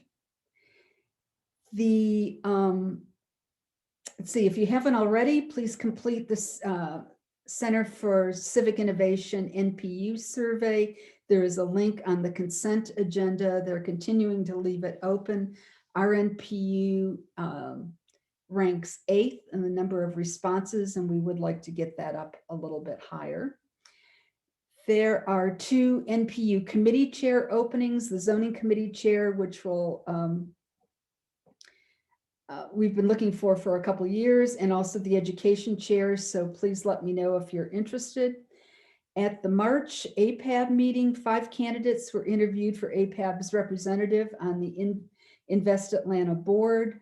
Following the meeting, a Google Doc election was held, and Jim Martin from NPU D, Eunice Glover, chair of NPU I, and Justin Bleeker for NPU J will be submitted to the mayor. She'll select one or reject all. The person will replace Bill Bozart, who has been our representative to Invest Atlanta and has been a good friend of this NPU. And then finally, I think that's finally, at the APAB meeting last Saturday, Nate Holzel from the planning department gave a presentation on plans for updating the CDP. As one of the things that they're doing as part of the administrative update is to update the NPU policy statements. The last time they were updated was in 2016. A lot has happened in our NPU since then, including the annexation of Emory and the addition of Edmund Park and Druid Hills, or parts of Druid Hills. And so we do need to incorporate them this year into our statements. The Executive and Planning Committee will meet next Monday, April 26th, to discuss our CDP policy statements, make sure that they're consistent with the new master plans that have been developed in the last few years, especially in Morningside, and Virginia Highland did an amendment several years ago. A meeting notice has already been sent out to the members with a copy of our current policies. A link to the meeting and to the current policies is on the consent agenda. So that's what's up in the NPU land. Okay. Are there any other reports before we start with matters for voting? Okay. Special events applications. The Atlanta HBCU Alumni Alliance 5K Run Walk. Is Erin Rowell here? Yes, I am. All righty. Erin, I know that you've done this event for many years. So if you could just give us a brief overview of what you're doing differently this year. Sure. So we have pivoted because of the COVID pandemic, and we have become a totally virtual race, which means that our participants continue to do their walk run, but we encourage them to do them within their neighborhoods or wherever they do their daily walks. There is a correction that I see on the agenda this evening. You have the date as July 26th. It's actually June 26th. Oh, okay. That came from the city. Okay, and I checked the application to make sure, but yes, it was submitted as June 26th. Okay, great. Thank you. You're very welcome. And so what we have done this year, as we did last year, is maintain a virtual race, which means that we will not be having an assembly at the park on June 26th.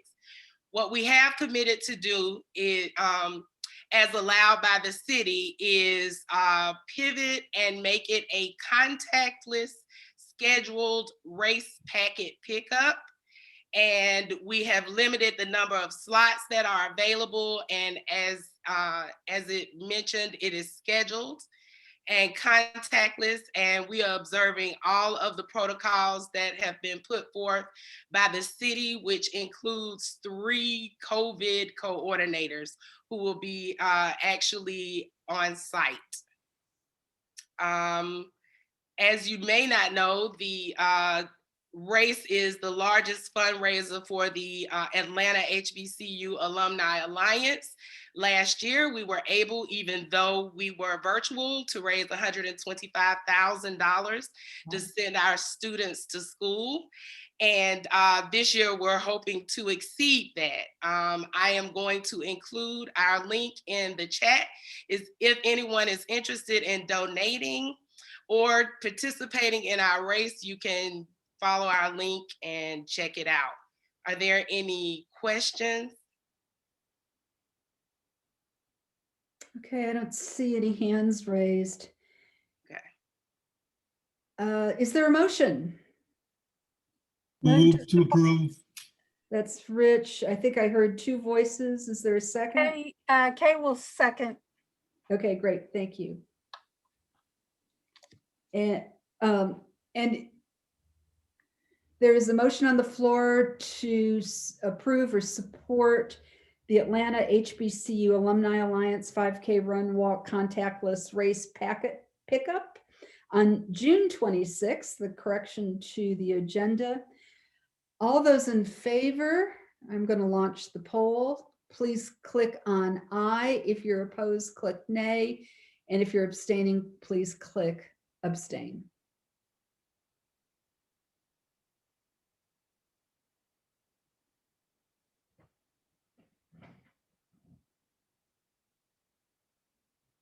Okay, I don't see it just changed. I'm going to leave the poll open for another couple seconds. I'm closing the poll by a vote of 26 with no opposing votes and no abstentions. The motion carries. Thank Thank you, Erin. Good luck on your event. Thank you. I really appreciate it. Thank you. And we look forward to, it actually is really great to see everybody's familiar face. We've been locked down so long, but thank you so much. Thank you for being here. Next event is the Indigenous House 10. There is a date change from the original event. It was on the April agenda, but of course we did not meet in April and no action was taken. So is John Dennis here? Or is someone from Indigenous House?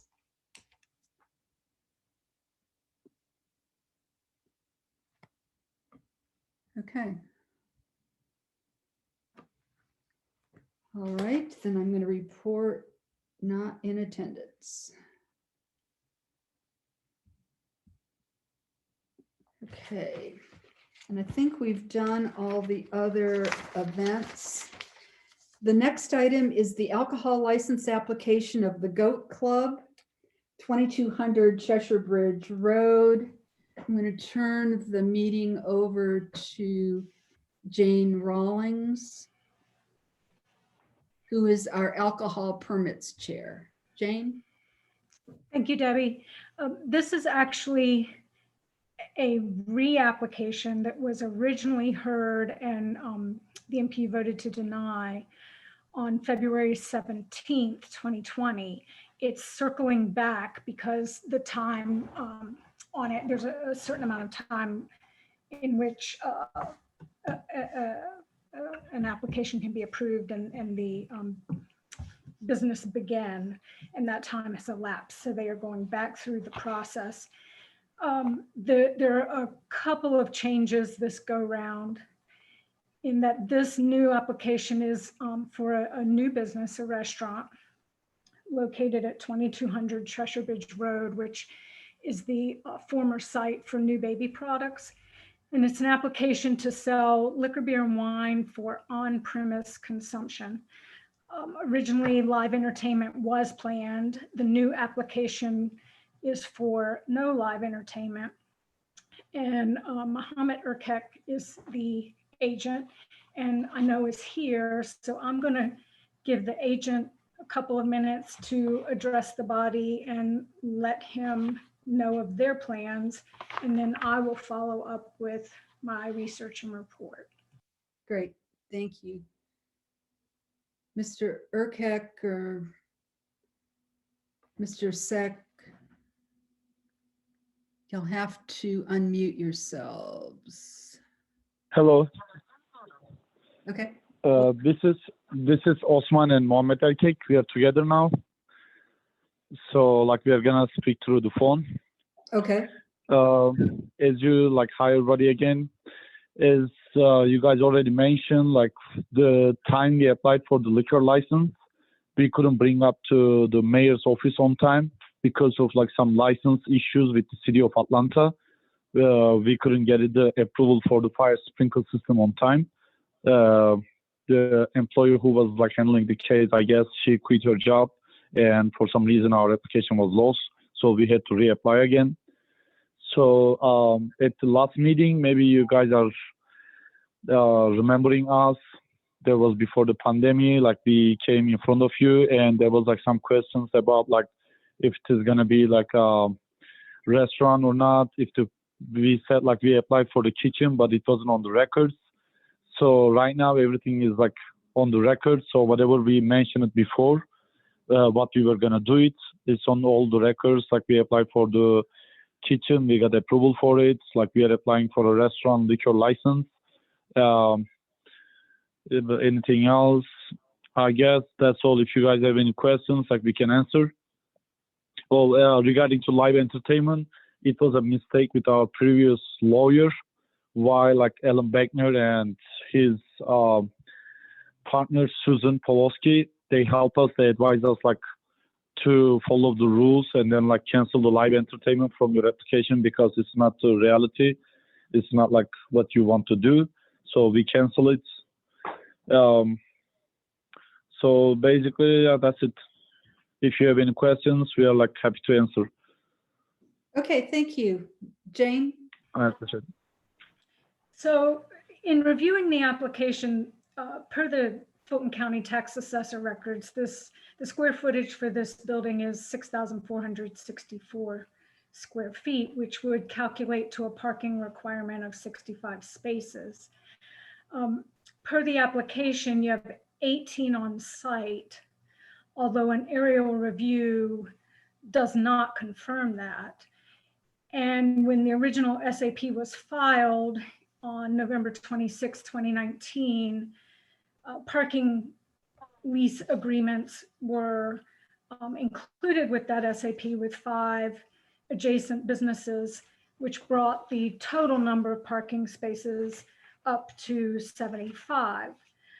My concern is, per the code, an annual proof of lease needs to be put forward to the city or submitted to the city. And the last parking leases the NPU has on file were from November of 2019. And in addition, the code requires that a map be filed that delineates the parking layout for each of the lots. And to date, the NPU has not seen a 2-scale map of proposed parking spaces.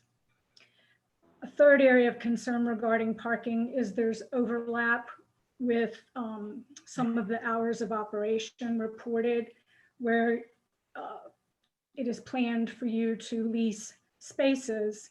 One of the lots is actually a 24/7 business, but that is not what is reported on the lease. And the fourth area of concern is that the code requires that lease agreements be executed with property owners. And in some instances, the leases that were submitted to the city appear to be executed with business owners. So it would not meet the legal standard and therefore be a legally accepted lease. So my question, is there anything different or new in regards to the parking than what was submitted in November of 2019?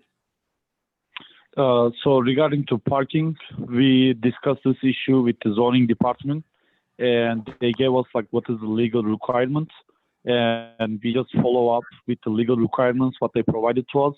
The only difference was like the first time the zoning department didn't accept the signatures, so we had to get the notarized signatures. That's all. And like whatever the city was requiring from us and from the laws, we just we meet the requirements. We did it according to it. That's why the zoning department approved our parking plans. Okay, so And there was also when we were applying for the zoning department about the parking lot, we were supposed to provide them a map of each business, how many parking lot they had, and we also provided those. We had a civil engineer who came and measured and drove all of them, and we submitted them to City of Atlanta. If you need it, I can send you a copy. But last time we provided already all of those, and also it should be with the new system at the city. I think you should be able to download them. If not, either me, my partner, or Susan, or Ellen, or city, we all have the copies. Like we can share it with everybody. Also, as I said, I believe we already shared it with you at the last meeting, but I don't mind forwarding again. Yeah, if you would please forward those. The last we have are no from problem. 2019. No problem, ma'am. If you can I think it would be better if you can request this from Susan Pawlowski, since she's the one who contacted the city, neighborhood planning unit. So it will be a direct, more official communication. So can you just provide a date for when the new agreements were executed? What does it mean? Well, I couldn't understand the question. Have the leases been executed and signed within the year? I'm not really sure about it. Okay. I think Susan will check on that. All right, so that's But the at the end, when we signed it, it was the person who was helping us from the zoning department. They wrote a special letter and they said this is the page they need to sign it, and over there on the pages it should be saying either as long as the lease or 10+ years or something like this. I just couldn't remember it. We have been filing up so many papers. I don't remember top of my head. Well, we'll operate off of what we have, which are the 2019 lease agreements for the purpose of tonight's decision. Yeah. Okay. Then a couple of operational / zoning concerns. Well, also, I just would like to mention one side piece. When you were making your introductory, you mentioned it we needed 6 to 8 parking spaces because of square footage. But we talked with the zoning and we explained them our plans. So the backside of the place, the restaurant, is only for storage purposes. That's why the parking requirements are required less, and that's approved by the zoning department. So the SAP. It's just a side note. Yeah, we provided the SAP explanation and they approved accordingly. I just want to bring it up to you. Well, the SAP was approved in 2019, conditioned on the parking leases executed in November of 2019 that were included as a portion of the SAP. If those leases prove to not be executed properly and or are no longer in effect, then that would negate the SAP approval. But second, and this doesn't directly relate to alcohol licensing, but it is a concern on the part of the neighborhood and has been reported to the NPU.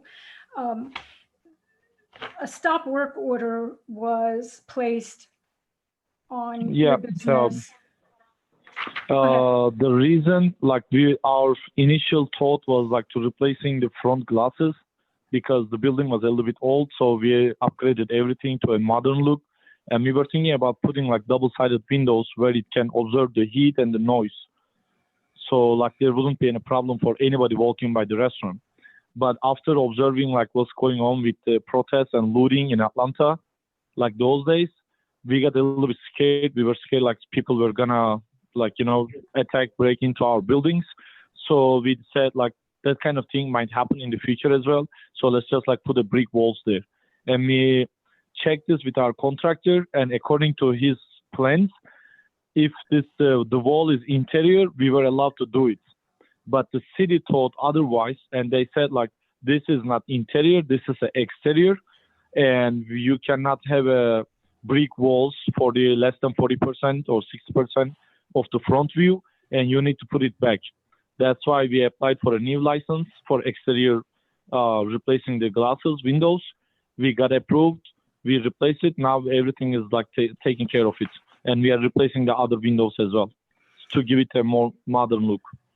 And currently the windows have a heavy tint, which render them opaque, and there's plywood on the interior side of the windows. Yes, that's. Is that how it's going to remain, or will these actually be? No. They are taking away the plywoods as they move forward with the new windows.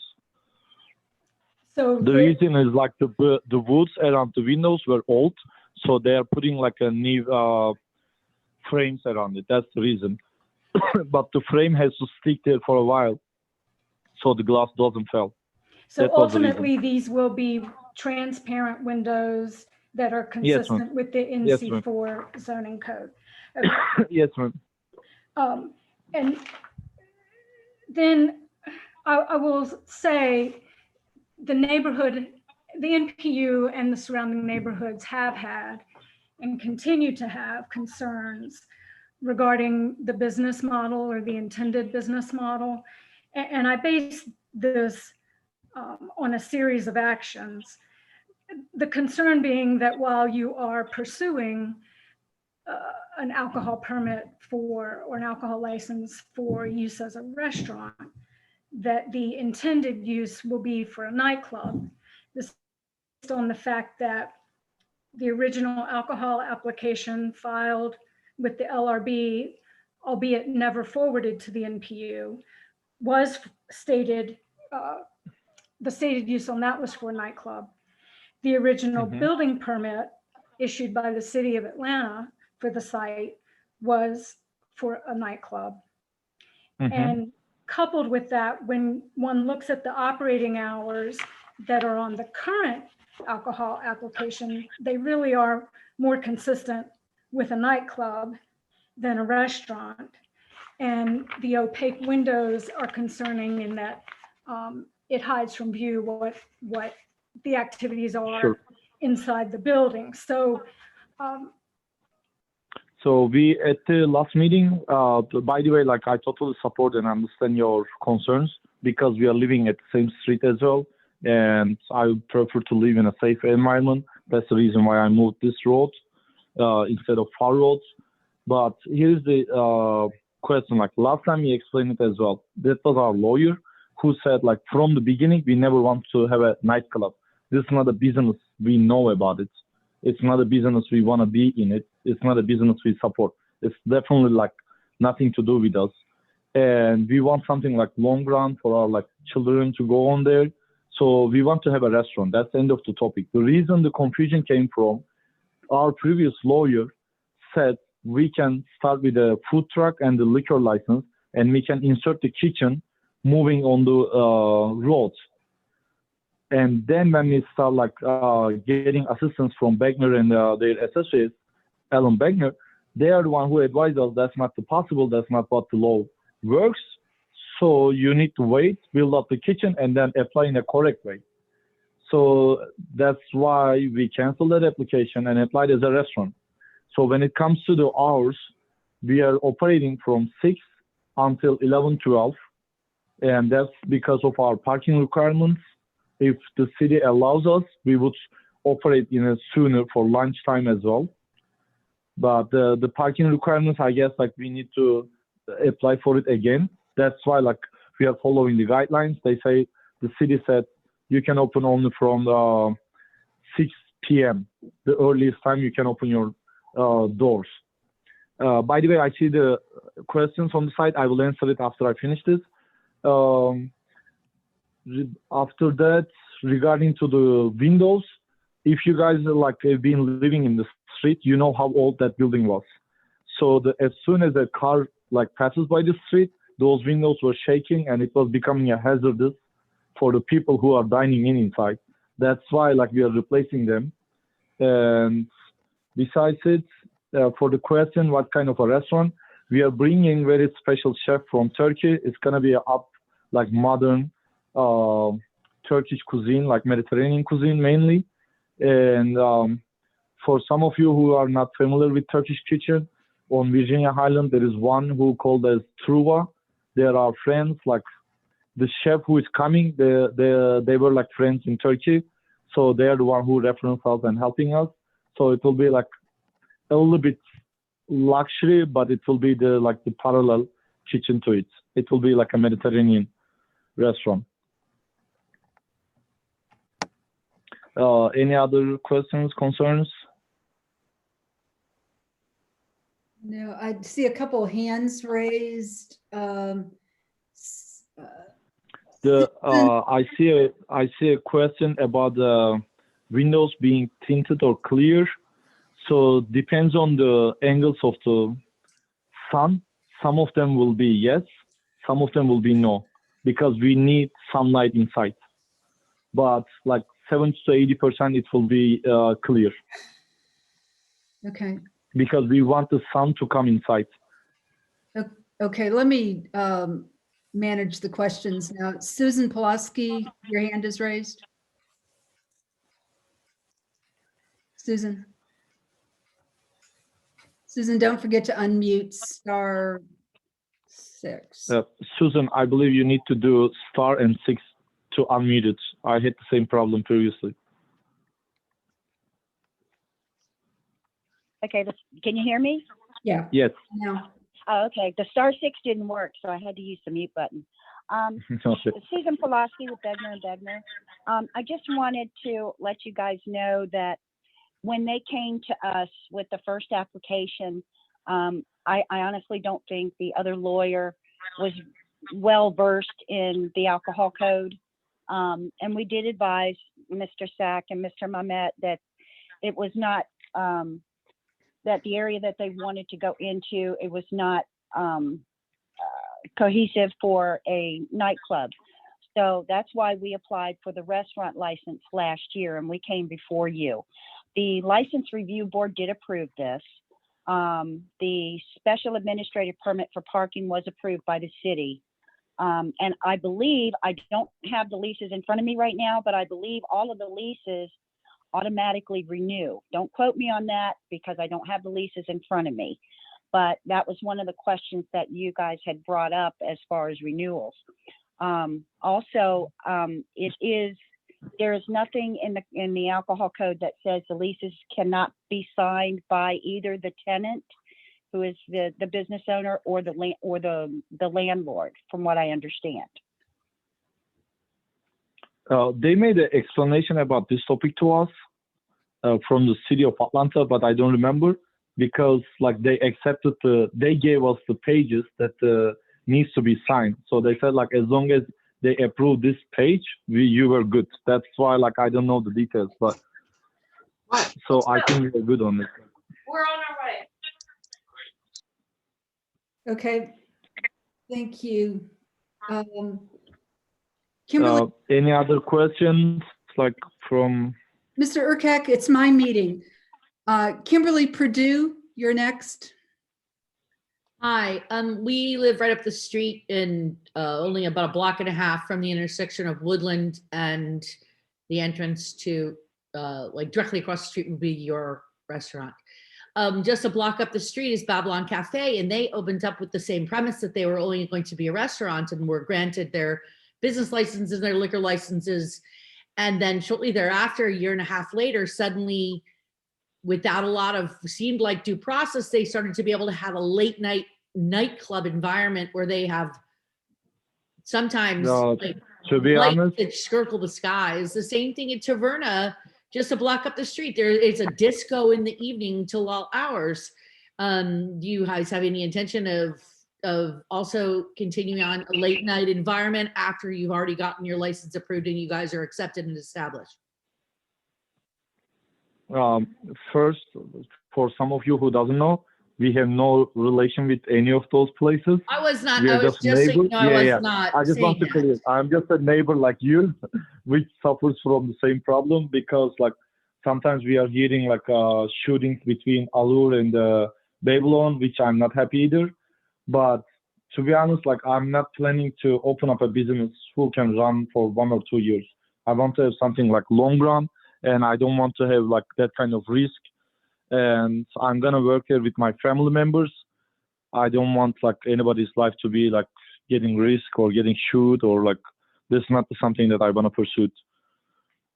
Like I'm creating a family environment there. Like it's not. And again, trust me, I don't think that you guys report those places as much as I did. But I don't understand what's the issue. But I guess like APD will take care of that kind of things. Okay, thank you. Kimberly, all right. Anyone else? I see Susan has her hand up again, but I want to make sure that anyone else that wants to speak can speak before Susan speaks a second time.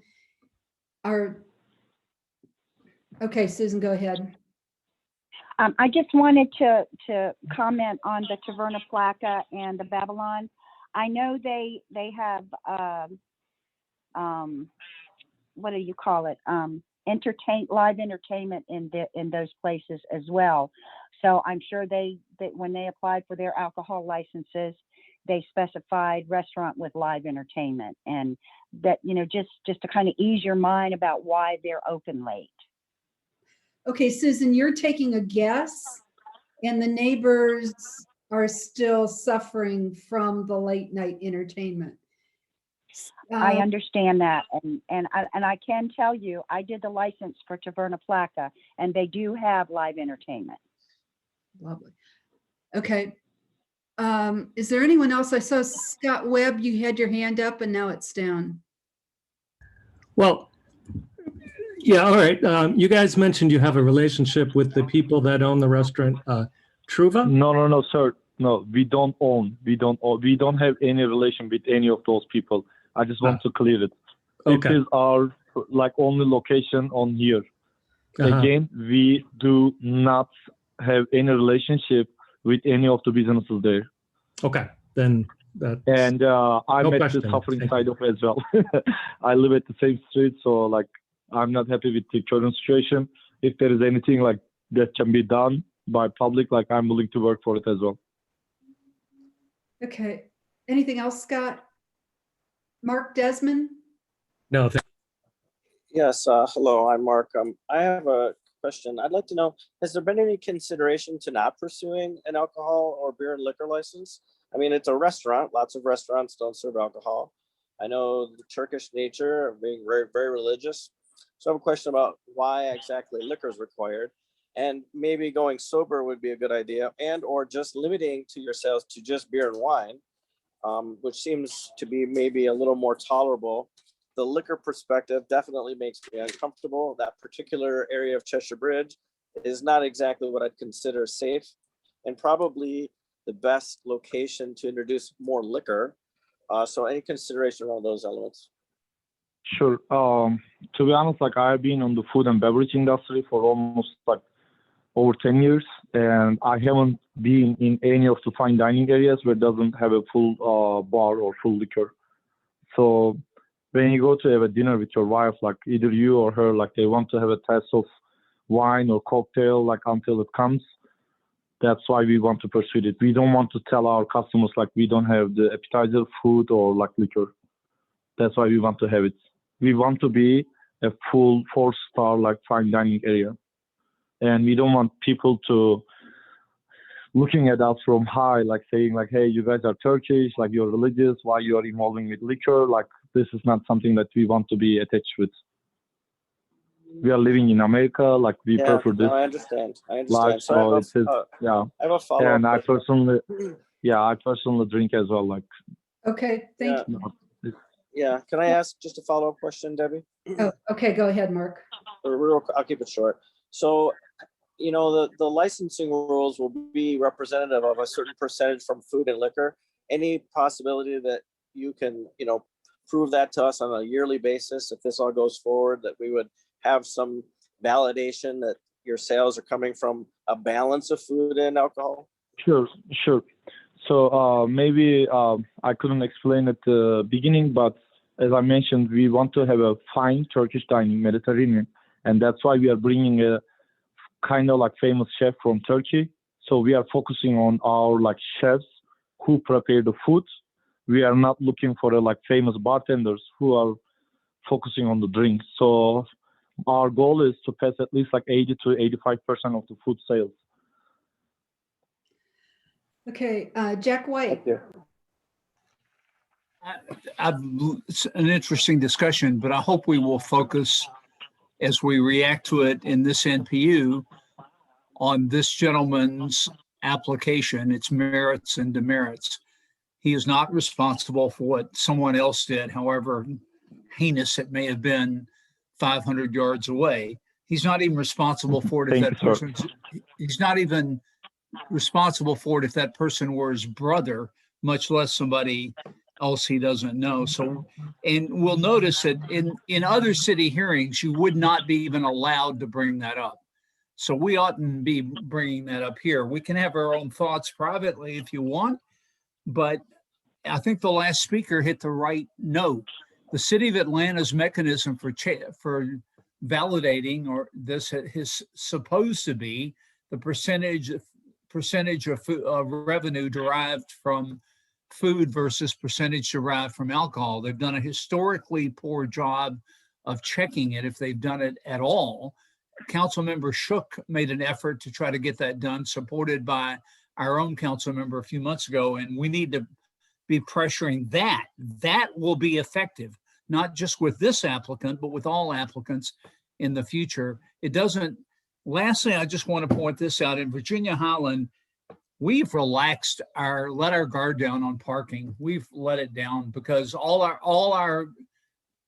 our restaurant owners and bar owners and our own observation have shown us that lots of people are Ubering over and trying to avoid DUIs, and we just weren't having any more parking problems. So we don't want to use parking as a mechanism. This is one of Aaron Fortner's, one of our old planning gurus' maxims. Don't use other tools when you don't have the tools you need. Try to remedy and get the tools you need to correct the problem. If the parking is going to be a problem, fine. If it's not, let's go as easy as we can on that. Thanks a lot, sir. We appreciate it. One last comment, and then I'm going to ask for a motion. Kimberly, you've already spoke before. Do you just have a brief follow-up? Brief is operative. I just had another quick question in reference to, you were talking about how like in comparison bar compared to tables in there, what type of, like how much space will be designed around the bar environment, how much space will be designed around the tables environment? Sure. It sounds like a great place. Don't get me wrong. I'm design, just being, no. Our design is we have a long bar where people can sit there until their reservation comes. Mm-hmm. And then the rest, like they will be able to sit on their table comfortably. We don't want people to be staying outside and creating noise, like bothering the neighbors. So we want to get everybody inside. They can wait by the bar until their reservation comes up. And just to clarify, I was just asking for your intention long term. I wasn't inferring that you, just because you're on the same street as a couple other places that have given us trouble, that you were going to do that. I just wanted to hear your thoughts on whether you wanted that or not. That's all I was asking. Okay. Yeah, I understand. I want to stay as a restaurant. My goal is to have a restaurant. Okay. Is there a motion? Debbie, I'd like to make a motion to recommend denial due to not meeting the parking requirements per city code, because the leases that we have a copy of would be past the 1 year term, and they only have 18 spaces on site. Just to clear up, the results. No, Sir, I'm going to mute you. Okay, sorry. We're in the business portion of the meeting. All right. Is there a second to that motion? Or is there a second to the motion? Second. Thank you, Jim. Okay, is there any discussion on the motion to recommend denial because they are not meeting the parking requirements per code? And the leases are Cole Patton, sorry, not sure what your hand is up. Yeah, I got a quick question on this parking deal. A little bit closer, up next to Gino's, some of those places that were formerly restaurants and are whatever now, it seems like they're more nightclubs than restaurants. If you're out there at any time at odd hours, there's parking all over the place, at roads, on the street, between the trees. I mean, I understand the concern with the parking. I'm not in disagreement overall here, but I'm trying to figure out if the parking's an issue for these guys, what's the deal? What's the enforcement, and what are the regulations for parking at any other place, establishment, all the way up Cheshire Bridge? I mean, because this is ridiculous the way it is. Miss Debbie, am I allowed to answer or not? No, because it's not a Okay. question that's Okay. really that I think that you have the capability to answer.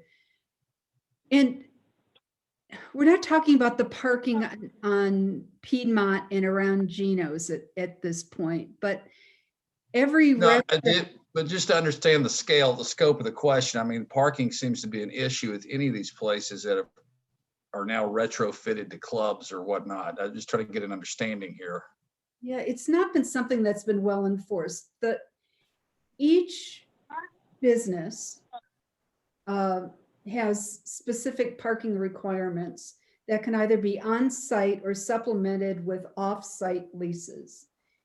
And for a restaurant, the parking requirement is 1 spot per 100 square feet. And for nightclubs, I think it's the same requirement, isn't it, Jane? I think that's Don't quote him. I think it's more intense. I mean, I think nightclubs Yeah. are required to have more parking, but don't quote me. I don't have that figure in front of me. I haven't had to look at that in a while. Yeah. So the businesses on Cheshire Bridge or along Piedmont, many of them already have on-site parking.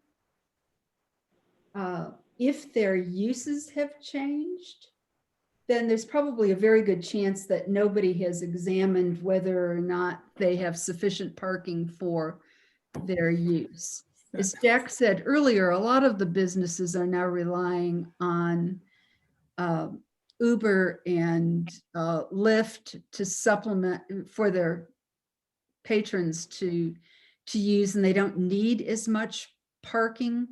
If there are conditions that right now that where they're parking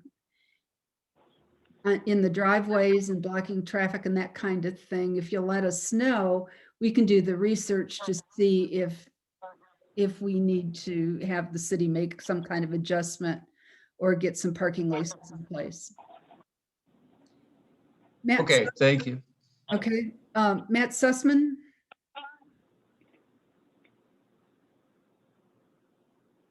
Matt, don't forget to unmute. Your hand's up. Sorry. Yes, I'm sorry. That's what I was working on. I'm not. I think we may be better served by doing a deferral at this point. I'm not sure that denial is the right way to go. I understand and appreciate Jane's comment about not having the parking up-to-date parking numbers. I wonder if it is better for us to defer until we get those numbers. And I also appreciate Jack's point about different parking requirements or considering parking differently, and wonder if it is having a deferral till we get those numbers and having the client consider requesting a variance is the way to go. I don't know. I think it's something that is needs to be considered. But I definitely think, if the square footage requires 66 spaces and all that we can verify is 18, even with Uber or Lyft traffic, I question seriously whether or not 18 spaces is enough, because a large majority of those would be taken up by, of the 18 would be taken up by restaurant staff. So just a food for thought, maybe a deferral is better than a denial at this point. We have a motion on the floor to defer or to deny. If that motion fails, then we can consider another motion to defer. However, the applicant can move forward without a NPU recommendation. And in my experience, I think we want to go on the record one way or the other. So I appreciate your comments about deferrals, but if the applicant wants to move forward, I think we need to have some kind of recommendation. Madam Chair, the applicant can move forward with a recommendation of denial from this NPU. Yep. That's absolutely, and they very often do very successfully, not just our NPU, but a large number of them. So Right. I was pushing for that per Matt's suggestion as an attempt to try to come up with some resolution that's mutually agreed upon that everybody could work together on, as opposed to, I didn't get it at the NPU, but I got it downtown, and on we go. Yep. Okay. Thanks. Alrighty. And don't forget to raise your hand when you want to speak. Okay. I don't see any other hands raised. So I am going to ask for a vote. Let me pull up the polling. The motion is to recommend denial of the alcohol license at the Goat Club.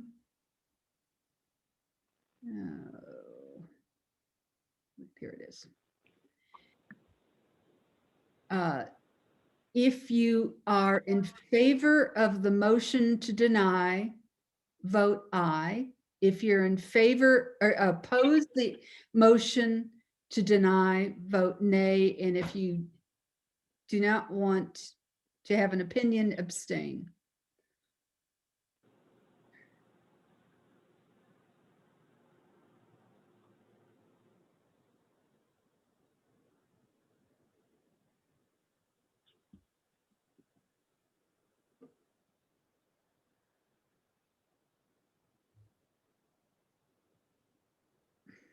Okay, I'm going to give this a few more seconds because the number is still changing. Okay, I'm ending the poll. By a vote of 21 in favor of the motion to deny, 6 opposed to the motion to deny, and with 1 abstention, the motion carries. 21, 6, and 1. Okay, the motion carries. And there are the results. Okay, our recommendation will be sent to the LRB with our comments. Thank you for coming tonight. We have one other alcohol license on the agenda. It's for review and comment. This is Metro Fresh at 931 Monroe Drive. It's actually an NPU E, which is right across the railroad tracks next to the Beltline in the Midtown neighborhood. Does anyone have any comments regarding that application or Metro Fresh? Debbie, what did NPU E say about this? Have they taken a vote on it yet? I don't believe that they voted on it yet. Thank you. Debbie, I reviewed this and I didn't see any concerns, and the NPU hasn't received any concerns from neighbors. So my recommendation would be to approve conditioned on approval from NPU E. Yeah, as I said, this is for review and comment, but we can vote on this if there's a motion. Quite frankly, I thought they served alcohol, but liquor. They do for beer. This is an add-on for liquor. They serve. Yeah, Oh, they- I see. You thought they served liquor already. Yeah, Sorry. They Yeah. serve liquor already. It's limited to beer and wine currently. Okay. Any comments, any concerns?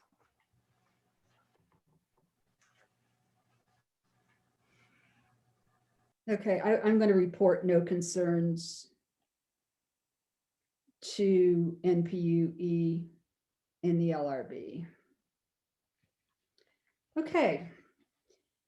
We're now going to go to BZA applications.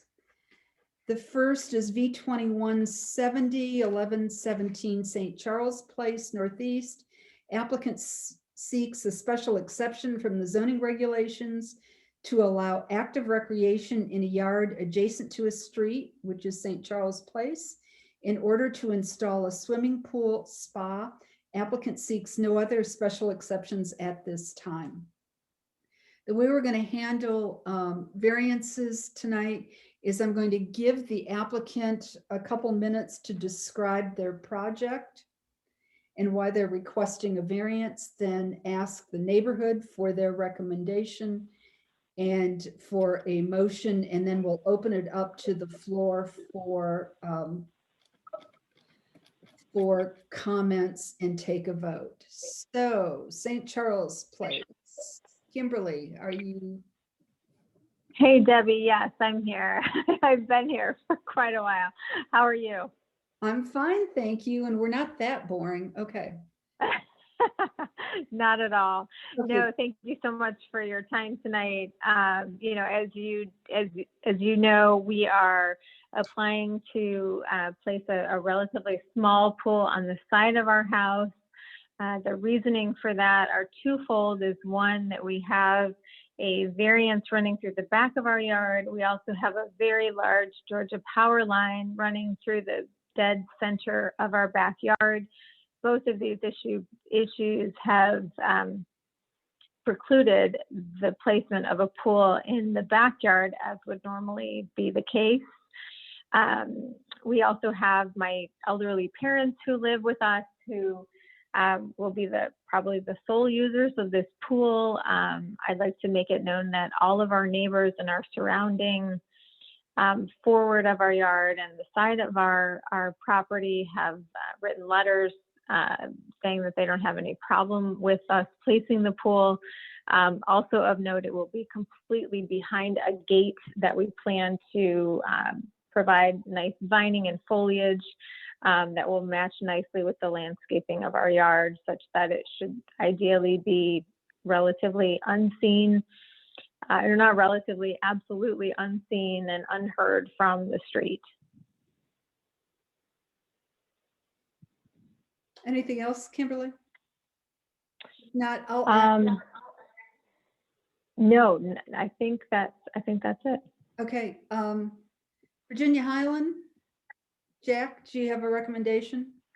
Well, actually, I have a report, and our report is that this is in the Atkins Park Historic District. So Kimberly and her husband will get to go to the Urban Design Commission and explain it in more detail than they would normally be expected to explain it to us. But we did go and look at it as we were requested to, even though we weren't sure why we were being requested to. Everything is as she reports. It's going to be even with the front side of the house. The neighbors are fine with it. It's their house is indeed lushly landscaped. Either they have a green thumb or they're writing a nice check to somebody who does. The backyard is indeed has a Pam Bullock designed accessory structure and a power line in it, so there's no opportunity to put it back there. They're not exceeding the 50% impervious. They'll be required to deal with stormwater at the appropriate time in the process. There are no tree issues. So we had no objections or no concerns whatsoever from that. Nonetheless, we didn't make a recommendation because we're going to go with whatever recommendation, as we always do, the UDC makes. So no, there's no recommendation from Virginia Highland. I, however, moved personally that we support this. Okay, great. And I'll second. This is Rebecca. Okay, Jack, Rebecca. Okay, fortunate for us, we have Doug Young here who can help us with the UDC side of the equation. Doug, is there anything that you can enlighten us with what you think the UDC will do, or has the staff made a recommendation? Thanks, Debbie. Just one point to make very quickly is the requirement that is being buried is not a historic district requirement. It is the requirement that exists in the R zoning category, which is why it's going to the BZA. The Urban Design Commission will be taking up the design of the feature itself, but not its placement on the property, because that is in fact governed by the rule that we are considering burying tonight. It will be scheduled for the appropriate review by the commission when this is resolved regarding this particular requirement. Okay, so the UDC is only concerned with the way the pool looks? No, Debbie, the UDC is concerned with the enforcement of the historic district regulations. This requirement is not a historic district requirement. This is a requirement of the R zoning category. So it goes to the BZA. The BZA will make a decision about whether it meets the criteria for granting this variance. And then the Urban Design Commission will take up the issue of any compliance with the historic district. There are not design requirements for pools. So there'll not very much to say. In fact, this very well could be a staff review application if I'm not mistaken. Okay. Okay. So, alrighty.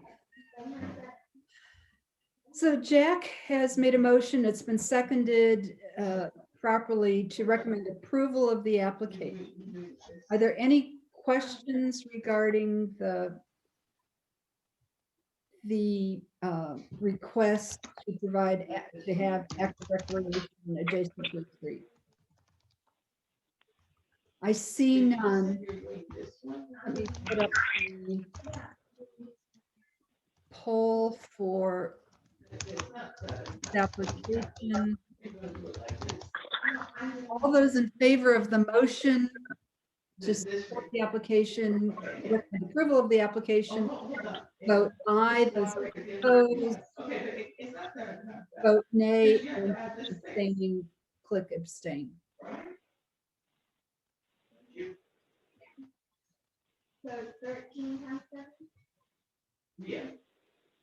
And be sure that you're on mute if you're not speaking.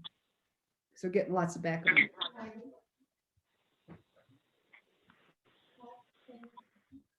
Okay, it looks like the numbers have stopped moving. I'm going to end the poll by a vote of 15 in favor, none opposed, and 2 abstentions. The motion carries. Okay, great. Thank you very much. Thank you. Thanks for riding with us. Next application is V2184 1147 Reader Circle Northeast. Applicant seeks a variance to increase lot coverage from 50% to 60.8% and reduce west side yard setback from 7 feet to 5 feet for the construction of a swimming pool. Is the applicant present? Yes. Okay, do you want to just give us a short overview of what you're planning? Sure. Hi, certainly have learned a lot tonight, Debbie. This is a variance application to reduce the setback, the side setback from 7 feet to 5 feet, and to increase the lot coverage to 60.89 feet to install a swimming pool. The pool will be completely behind the house, so we don't need a special exception. The property next door to them, which is at a higher elevation, when it was built, it created a lot of water problems for this property. And their backyard, it tends to be a mud hole. They're wanting to put a pool in for the exclusive use of their family. And in the process, they're going to design and install stormwater management criteria to not only take care of the impervious surface that they're creating, but to catch water that's coming onto them currently. And I think my property owners may be on, the Davises may be on this call, but we had the favorable recommendation of the Morningside Lennox Park Association, both the zoning committee and their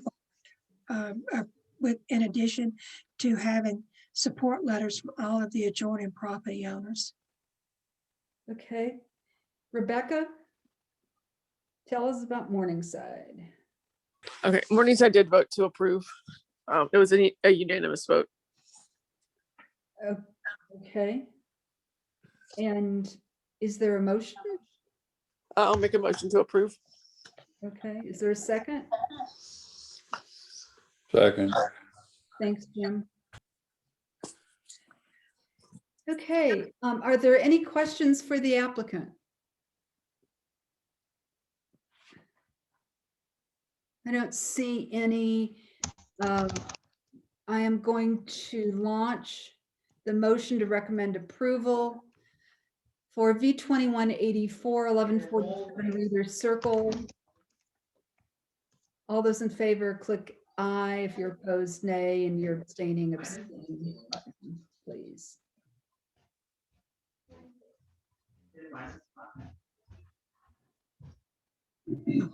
Okay, I'm not seeing the numbers move. I'm in the poll. By a vote of 12 in favor, 2 opposed, and no abstentions, the motion carries. Thank you very much. Thanks, Diane. Next application is B2188 1436 High Point Place Northeast. Applicant seeks a variance from the zoning regulations to reduce the rear yard setback from 15 feet to 1 foot 1 inch. Applicant seeks no other variances at this time. Is this applicant present? Yes, I am here. All righty. Thank you. Yes, as you stated, our request is to reduce the rear yard setback from 15 foot to 1 foot 1. Basically, there's an existing accessory structure there that we want to add about 4.5 feet to in height, and also add a covered kind of patio area on the side of it. We're reducing the amount of impervious area on the back lot, and in order to save a big tree that's located there. This is a non-conforming lot, and we do have letters of approval from all the contiguous neighbors. I'd be happy to answer any further questions you might have. Okay. Rebecca?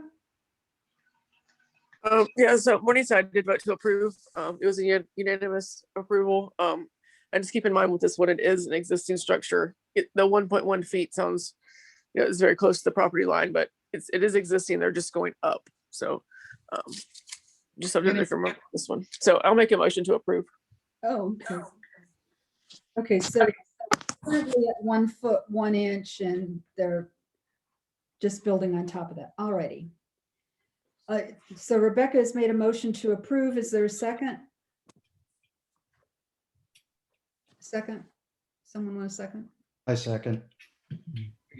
Is that Darren? That's Darren. Okay, great. Thank you. Okay. Are there any questions for the applicant? Rich, I see your hand up. Yeah, I understand it's an existing structure, and generally we sort of look with disdain on anything that's less than 3 feet. And I understand it's already within that 3. How do you intend to maintain that back? I mean, it's difficult to squeeze in between the rear to maintain that structure. You got to be pretty thin. How do you intend to get back there if it's only 1.1 feet? Yeah, it's going to be a tight squeeze, but it is a CMU construction, so we can basically take the roof framing off and kind of work from the interior. But after you do that, how do you maintain it from the outside? Well, there won't be a lot to maintain, to be honest with you, because we can't have any windows. It will be a fire rated wall, and there is enough to get in there, to clean off anything that might happen, any debris that might fall back in there. It is all fire rated, and there won't be any windows or really not, and that is kind of the gable end. So we won't have any overhangs to deal with. It's basically the flat side. Hire some very thin people. Yes. Okay, any other questions? Then I'm going to launch the poll for the motion to recommend approval of V188. Did I hear a voice? Okay, please mute. Recommend approval of V2188, 1436 High Point Place. If you're in favor, you now know the drill. Okay. The poll is open.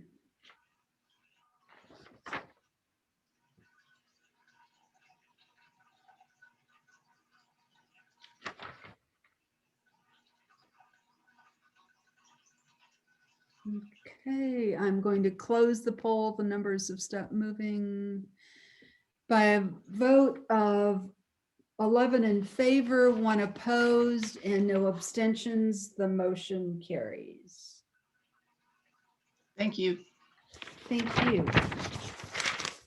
And the last BZA application is V2189, 924 Courtenay.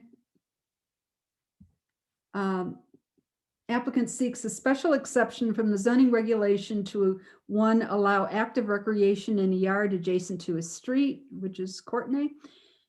The applicant also seeking variances from the zoning regulation to 2, increase the lot coverage from 50% to 51.3%, and 3, to reduce the required rear yard setback from 15 feet to 7.5 feet to install a swimming pool and spa. Applicant seeks no other variances at this time. And I will add that I think we have set a record for swimming pools at an NPU meeting. Okay, is the applicant present? Yes, I am, Debbie. Oh, Diane, okay. Hi. Hey, yeah, so you wouldn't believe how many applications for swimming pools I'm processing. It's very popular now. This application is for a special exception and for a variance. The special exception for active recreation in a yard adjacent to the street is because there is a tiny portion of the water line that actually is not, is not behind the house. Because of the topography of the lot, you will not be able to see that water line at all from the street. The lot basically goes up and there's a different elevation in the backyard. We're asking for a rear yard setback. At the closest point, we will be 7.5 feet from the rear yard. The rear property line is at an angle and it slants. So as you cross the back of the property, we get further away from the property line, but of course we have to ask the BZA for the worst case scenario. This property has existing non-conforming lot coverage. They've redone some of their existing lot coverage, but they're over 1.3%. So we're asking for the lot coverage. We have the approval of the joining neighbors and of the Morningside Lennox Park Zoning Committee and Board. And there's an existing deck that's there. They're proposing to put their pool equipment under the deck. So it's out of sight. It doesn't infringe on anybody. And unless you've got some questions, that's it. Okay, great. Thank you. Rebecca. Yes, Morningside voted to approve, and I'll make that my motion. Okay, great. Thank you. Is there a second? Second. Thanks, Jim. Okay, are there any questions for the applicant? Teresa Sussman, I see your hand. Yes, this is, so the question for Diane is, what is the elevation difference between the street and the yard? And you're saying that there's a significant height difference. What is that difference? I'm sorry, I don't know the specific difference in the elevation, but it's pretty steep. When you go down the existing driveway in order to get up to the backyard, you have to walk up maybe like 5 steps. So I'm sorry, I just don't know the answer elevation wise on the contours from the street. So oftentimes when I've seen this request, it's because the pool appears like it's in the side yard, or it's the side yard, the half depth front yard. Is that the condition here? I'm misunderstanding something. No, it's not in the half depth front yard. Yard adjacent to the street, under the zoning code, if there is not a structure, and a fence doesn't count. If there is not a structure that blocks the pool from the street, it's considered active recreation in the yard adjacent to the street. Point of interest is I just did a variance for active recreation in a yard adjacent to the street where the pool, in fact, was 753 feet from the street.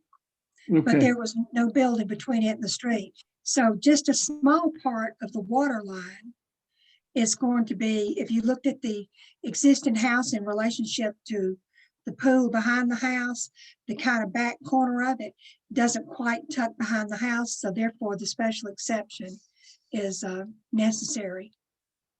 Thank you for the clarification. I appreciate it. You're welcome. Thank you. Any other questions regarding this application? If not, I'm going to launch the poll for, the motion is to recommend approval of V2189 at 924 Courtney Drive Northeast. If you're in favor, click aye, nay, click nay. If you're abstaining, click abstaining.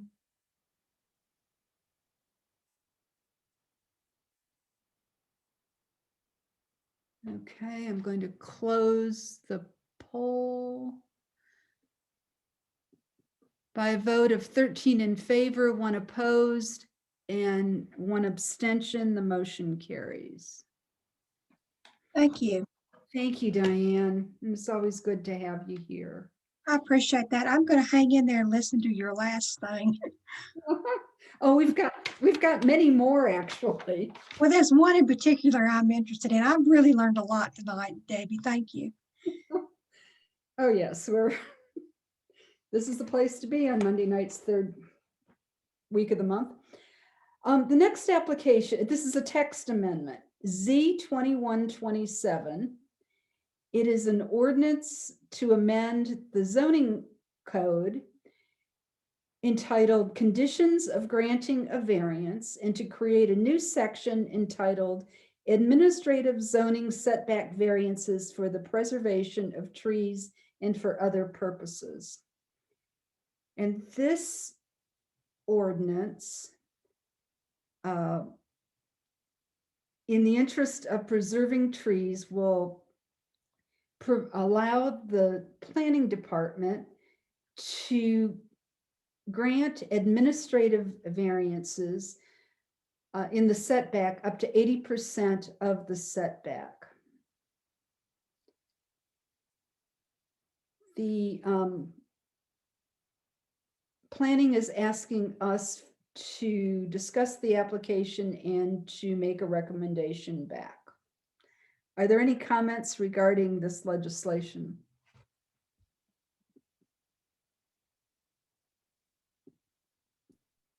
Yeah.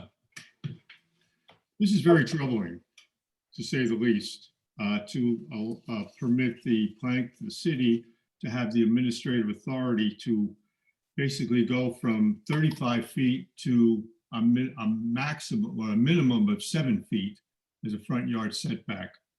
I understand what they're trying to do is to save trees, but with the new tree protection ordinance, I think we should really rely on that for the protection of trees, no matter how flawed or unflawed it is, rather than giving this administrative authority to the city to supposedly save trees, but at the same time extend the building up to 7 feet from the front.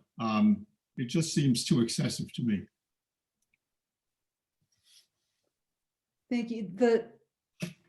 This front yard setback does not concern me as much as the side yard setbacks, because in R4, 80% of a 7-foot setback is 1.4 feet. Our NPU traditionally does not approve anything that close. Joe Dossi.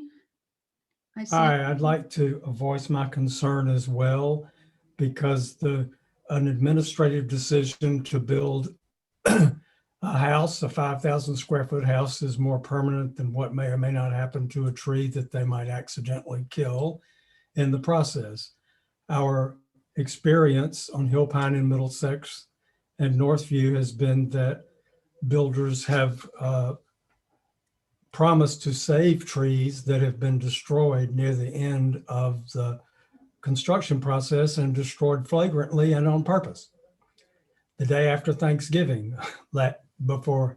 So I don't really believe that I'm reading this, that they expect us to believe that there's no penalty increase here for killing the trees. As was already stated, this should be covered in the tree protection ordinance that should be out in front of a change like this. I strongly disapprove. Thank you. Thank you. Anyone else have any comments? Teresa Sussman, and I know that's not Teresa because it doesn't sound like her. I'm sorry, I have forgotten my question. This is Matt. But I do think that I'm getting back to it, and I apologize. This is Matt. There is a process. There is a process available to applicants, and that is the variance process.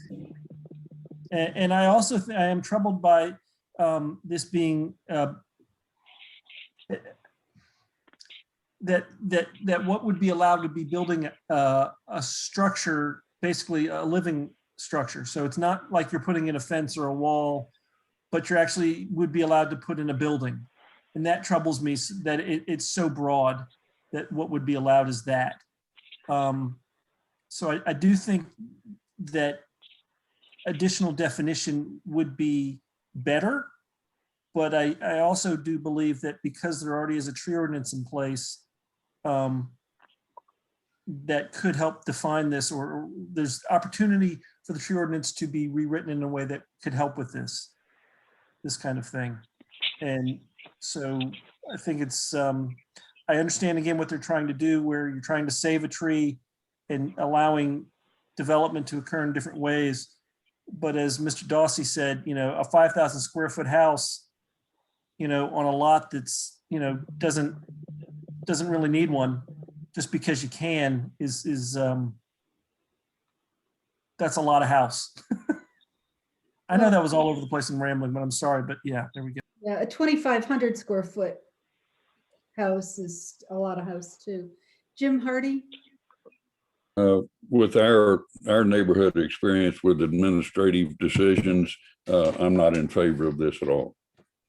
Thank you. Anyone else have a comment? The other comment that I would like to make, I don't see any other hands up, is that one of the things that I appreciate about the variance process is that when an applicant files a variance and wants to do something that is particularly close to a property, or it gives the neighbors and it gives the NPU an opportunity not only to talk to them about issues with their project, but also many other things that may come up. I know Virginia Highland and Piedmont Heights and Morningside, Lindridge Martin Manor, you have a whole list of issues that you review and concern. And when you put this in the administrative bucket, that there may be things that just don't ever get addressed, where a window goes in, for example, where the air conditioning unit is placed, how much room will be there for maintenance of the property, as we just talked about in a variance not so long ago. What happens with stormwater? How is that going to flow? Where does the topography fit in?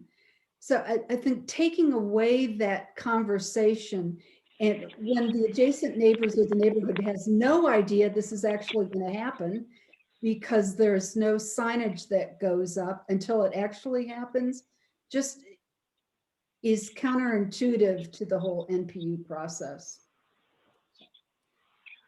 Hey, this is Tierson Boutte. Can I jump in for a minute, or is it not a good time? Well, it depends on what, we're talking about the text amendment on the variance. So if you want to speak on that, go ahead. Otherwise, if you'll hold off on your comments till we get to the tree ordinance. Well, I just wanted to say that the proposed tree ordinance and this variance are closely related, and they will be passed together by council if they're passed. And the various permutations of all these changes have included different numbers other than 80%. So I'm just curious, what NPUF would think about a smaller percentage, like 30 or 50. There's a lot of ideas on the table about how to save trees through administrative variances. Although I appreciate everything that's been said. Thank you. Debbie, apologies as usual. As a co-host, I can't raise my hand, but I would just reiterate, for me, the concern is not the specific numbers. It's taking it out of the hands of the NPU.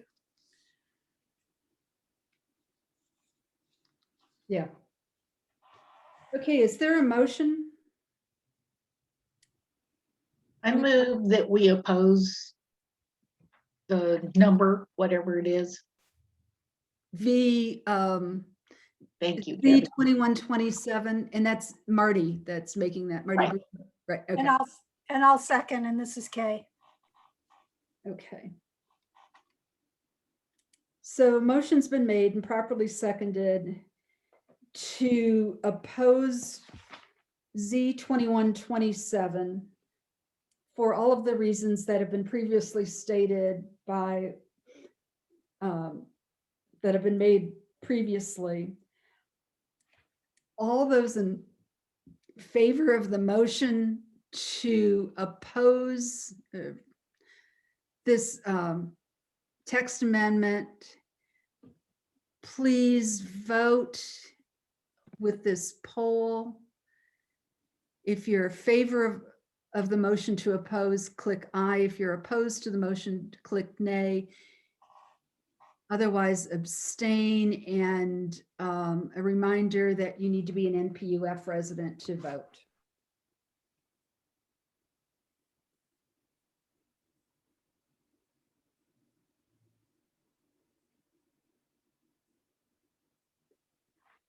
Okay, I'm ending the poll by a vote of 11 in favor, 1 opposed, and 1 abstention. The motion carries. The motion to oppose carries, and that recommendation will be sent to the planning department with our comments. There's the results. Okay, design awards. We are moving along. Doug, I think this is you. Yes, indeed. As I mentioned when I introduced myself for the planner's report early on, I actually work for the City of Atlanta's planning department, and I manage the city's historic preservation review programs. And one of those programs is our annual Design Awards recognition program. The Design Award programs include 2 types of awards. One is the Award of Excellence, which is voted on by the Urban Design Commission, which is the city's historic preservation review board. And that's been going on for over 40 years as an annual event. Several years ago, we also added what we called a Community Design Award, which is projects, programs, organizations, events, what have you, that are voted on for recognition by the NPU, of which they're located. So each spring, we open up nominations for both the Awards of Excellence and the Community Design Awards. When we close the nominations, we assign the Community Design Awards to the NPU that their geography is associated with, if they're a project, for example, or an event or some sort of location, business, what have you. So this year we received 1 award during that nomination period for a project in NPU F. And we also can entertain, or I should say the NPU can entertain nominations from the floor for another Community Design Award nomination if they would like. The current nomination that had already been submitted was for Armand Park, and that was submitted by someone ahead of time for vote by NPU F. And so this is a recognition of the project to demonstrate the revitalization of the park, the new design, its implementation, and it's essentially creating a new park out of what was otherwise a regular house lot. There's a brief description that was sent to the NPU chair earlier, as well as there was project-related photographs that were submitted describing the work to create the park. So the NPU has the opportunity to solicit more nominations if it would like, or it can just vote on the one that was submitted. There's no requirement to have a community design award for any given NPU, so the NPU is not obliged to accept this nomination, and they can decide how they would like to proceed. Okay, Doug, I don't think I saw whatever you said that the chair was sent. I don't know if I missed it in my gazillion emails. Are there any nominations from the floor for a community design award? Armand Park has been nominated. It's in Lindridge Martin Manor.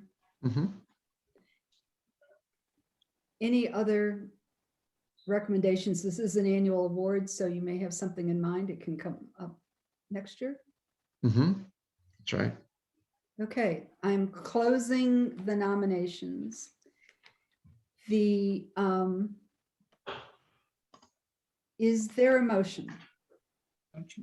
Move that we accept Auburn Park and Lindridge Martin Manor for a community design award. Hey, Stevenson, second. Okay. Okay. Let me. Okay, there's been a motion made to accept Armand Park for the Community Design Award. I'm going to launch a poll. This is motion A. If you're in favor of the motion, click aye. If you're opposed, click nay, and you know the rest.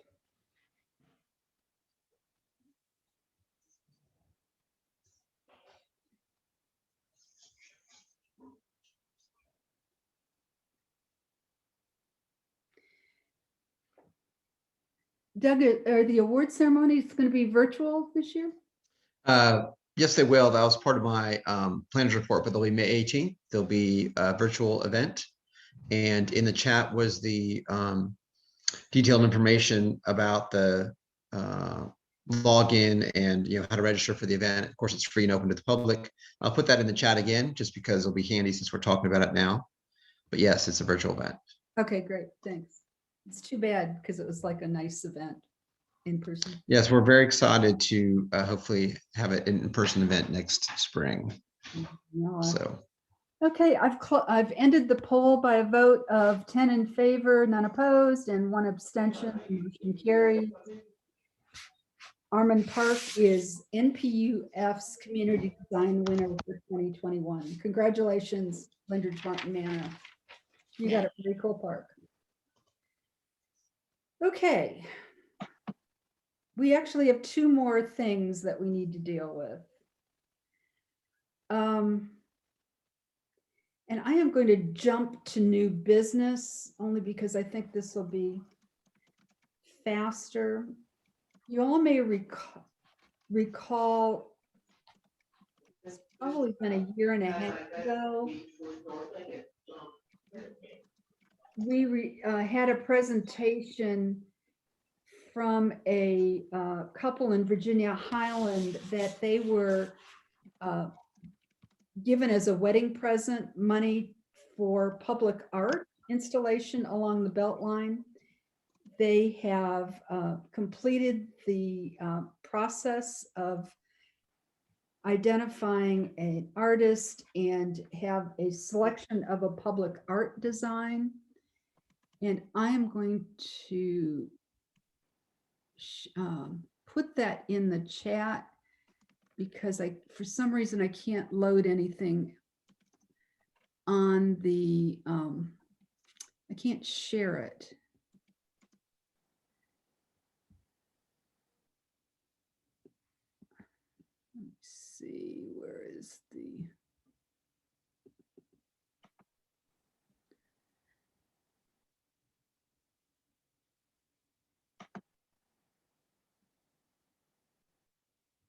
Okay. There it is.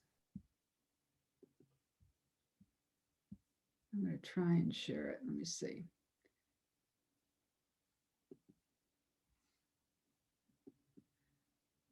What they are,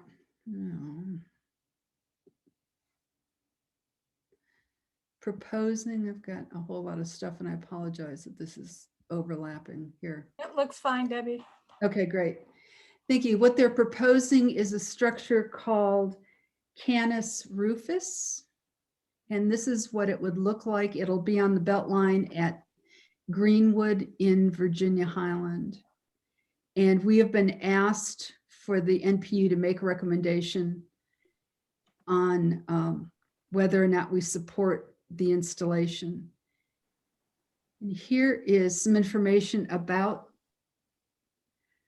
this sculpture. It's a trio of red wolves make their way across a section of deserted railroad tracks. They curiously watch the pedestrians on the Beltline and Greenwood Avenue. The railroad ties rest on columns of brick rubble, referencing the B. Mifflin Hood Brick Company, and the railroad ties a reminder of the Atlanta and Richmond Airline Railroad that once ran through the area. The width and length of the piece will take up most of the parklet, and the height of the wolves being around 56 inches tall.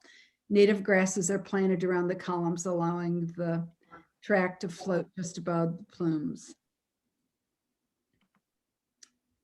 So what do y'all think? I love it. I think it's kind of cool myself. It's good. Yeah. Is there a motion? Move to support installation of this public art. I second the motion. I'm sorry, and I can't tell who's seconding it, so could you? Oh, that was Darren. Darren, okay, thank you, Darren. Welcome. Okay. I'm gonna stop sharing so I can get back to my polls. There is a motion to support the art installation called Canis rufus. I'm going to launch a poll. All those in favor, please vote aye. If you're opposed, vote nay.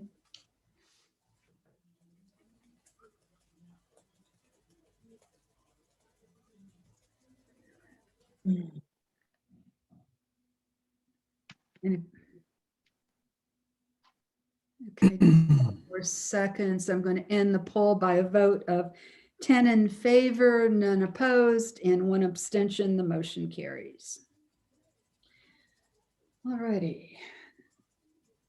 There we go. Last item on the agenda is the public notice, which tells us absolutely nothing. There is the purpose of the public notice is to announce that there will be a public hearing on the tree ordinance on April 27th. There is information on the consent agenda, which gives you information on call-in numbers.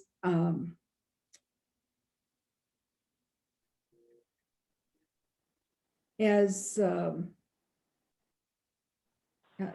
is the process currently in the virtual environment. The opportunity for public comment is actually the day before, late in the afternoon, and the information in the consent agenda will give you that information. The reason why the public notice is on our agenda is because as part of the new tree protection ordinance, there is a change in fees.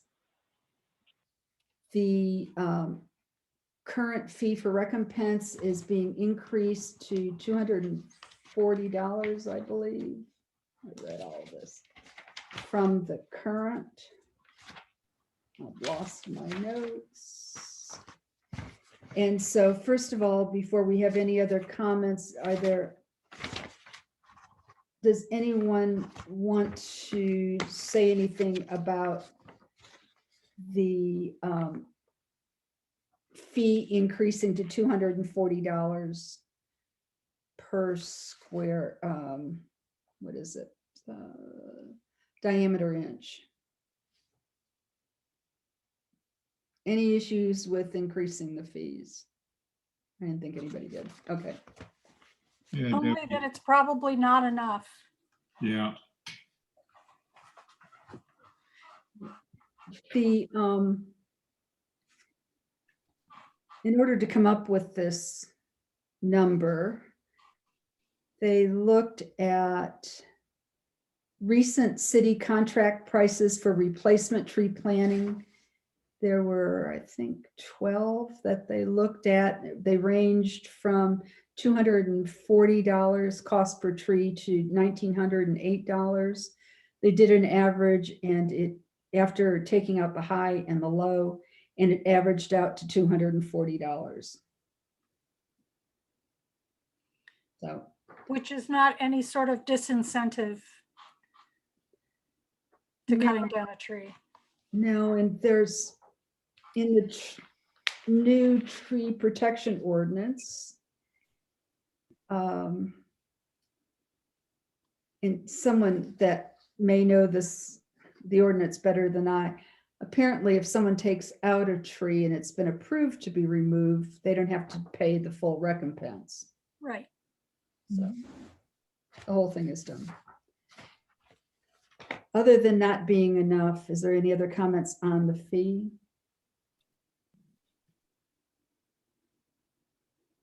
Yes.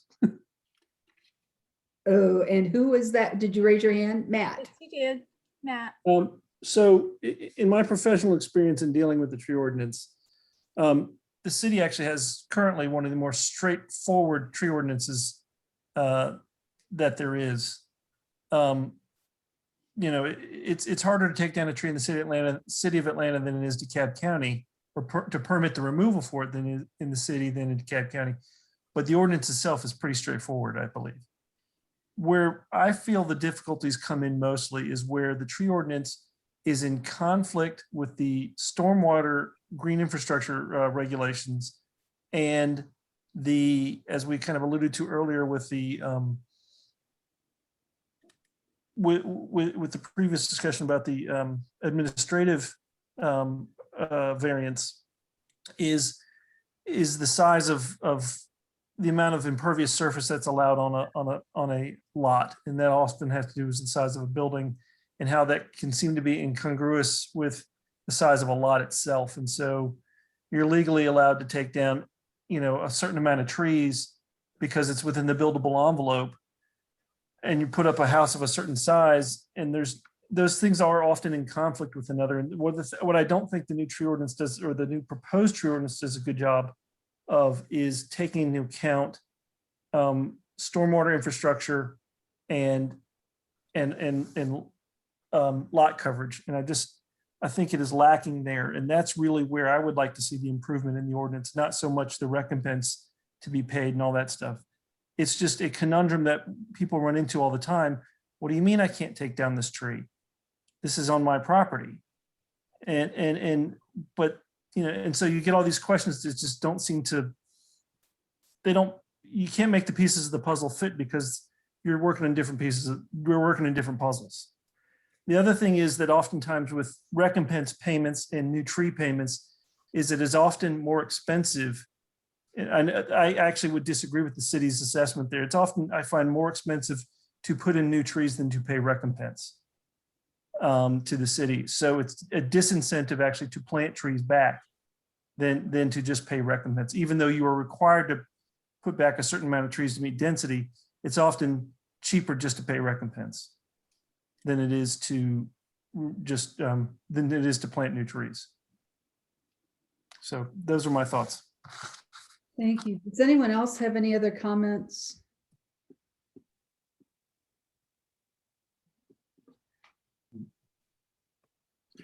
The NPU will not have an opportunity to vote on the new tree protection ordinance.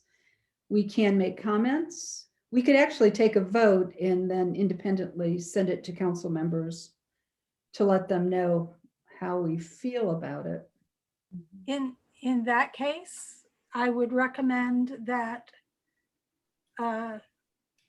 we tell them that we don't want them to pass the tree protection ordinance unless and until it includes the amendments proposed by Trees Atlanta.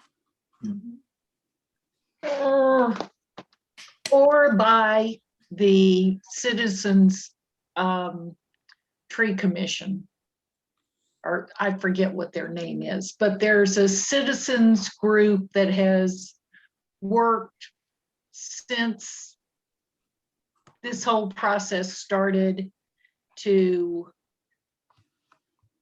rewrite and to make suggestions to the city council about changes to the tree ordinance that has been proposed. And after the first spring meeting, the city planning department was supposed to go back and incorporate their feedback, and that has not been incorporated in this version of the tree protection ordinance. So it falls far short of actually doing much more than the current ordinance does to protect trees. Could hear from Tierson on this question. This is where Tierson's been really close to those discussions, and I think this is a lot more nuanced than anybody would readily believe. I'm able to speak to anyone who wants to hear about the ordinance. It is a bit nuanced.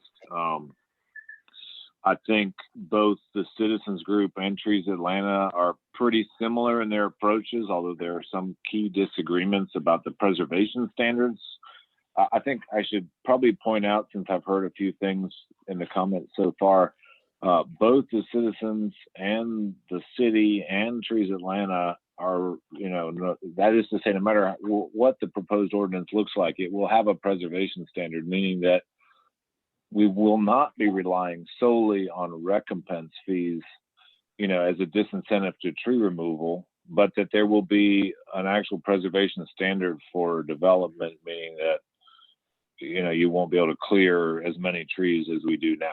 So that's, been one of the longtime goals of I think almost everybody, with a few exceptions in Atlanta, and that's something that we're definitely very happy about. But there's still a fair bit of disagreement about what that preservation standard will look like, and that's sort of the main disagreement between the different factions. But the good news is that all these different people and their different viewpoints are all united in saving more trees than we've ever been able to do in the past. I'm certainly happy about that. So I'll mute myself now. I don't know that I've addressed all the comments, but at least I've gotten that point across. Thank you, Tierson. Like Jane, if I could, Debbie, if I could, I can't get my button to work here. Okay. So I appreciate that, Tierson. And I appreciate your serving on it, because it's been helpful to have some tree professional on there. Even if Tyler keeps putting off the date he's removing my DDH cankerous tree in my backyard, I appreciate y'all. But here's the fact. I think that applies, the statement he made applies to Andrew and who led the effort. He works at Watershed Management. Matt's point was well taken. One of the great disconnects in all of this is that we all know that trees retain a huge amount of water and are giant vertical pools of water, and they have a lot to do with stormwater control. That needs to be figured into stormwater management's part of the calculations when the time comes. There need to be penalties for just compensation for removing them. We're doing that in Virginia Highland, but we're doing that by hiring a extremely competent and stormwater engineer and paying them out of our own funds to propose the standards that will be accepted inevitably. They've been accepted in every case at stormwater management, and we're allowing people who are violating the impervious surface to proceed if they do that, if they calculate properly using the established standards for what the impact of the trees they're losing and putting appropriate compensation in.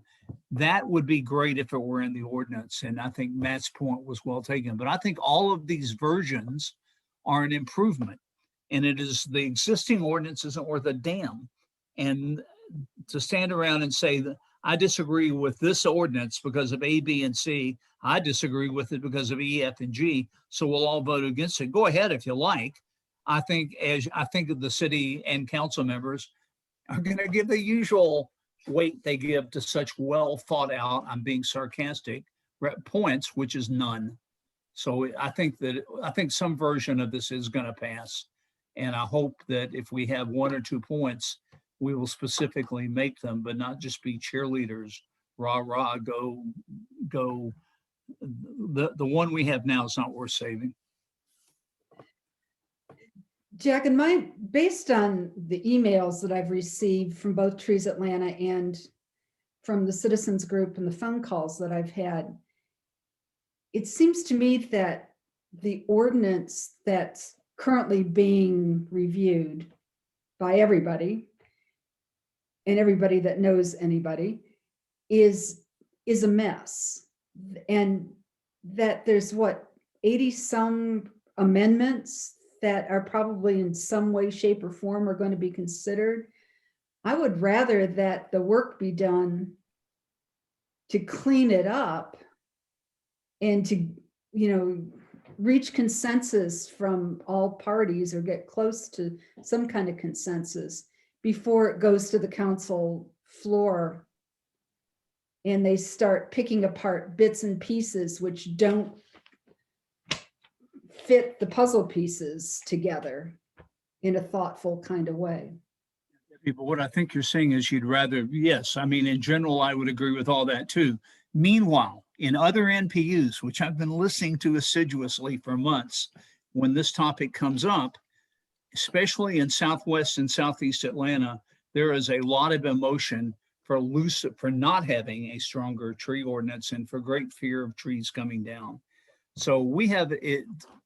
This is going to be, I don't know what's going to happen. I don't pretend to know what's going to happen. I would like some of what you described to occur, but I'm just saying that even the revised new one is better than the existing one. That's my personal take on it. I don't know. Tierson may disagree.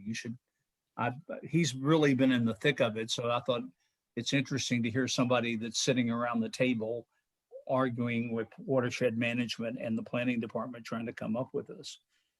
It's really a difficult discussion. Well, all right. I mean, this is Tierson speaking again. Go ahead. Yeah. So the watershed management issue is a very, very good issue. I'm glad that everybody brought it up.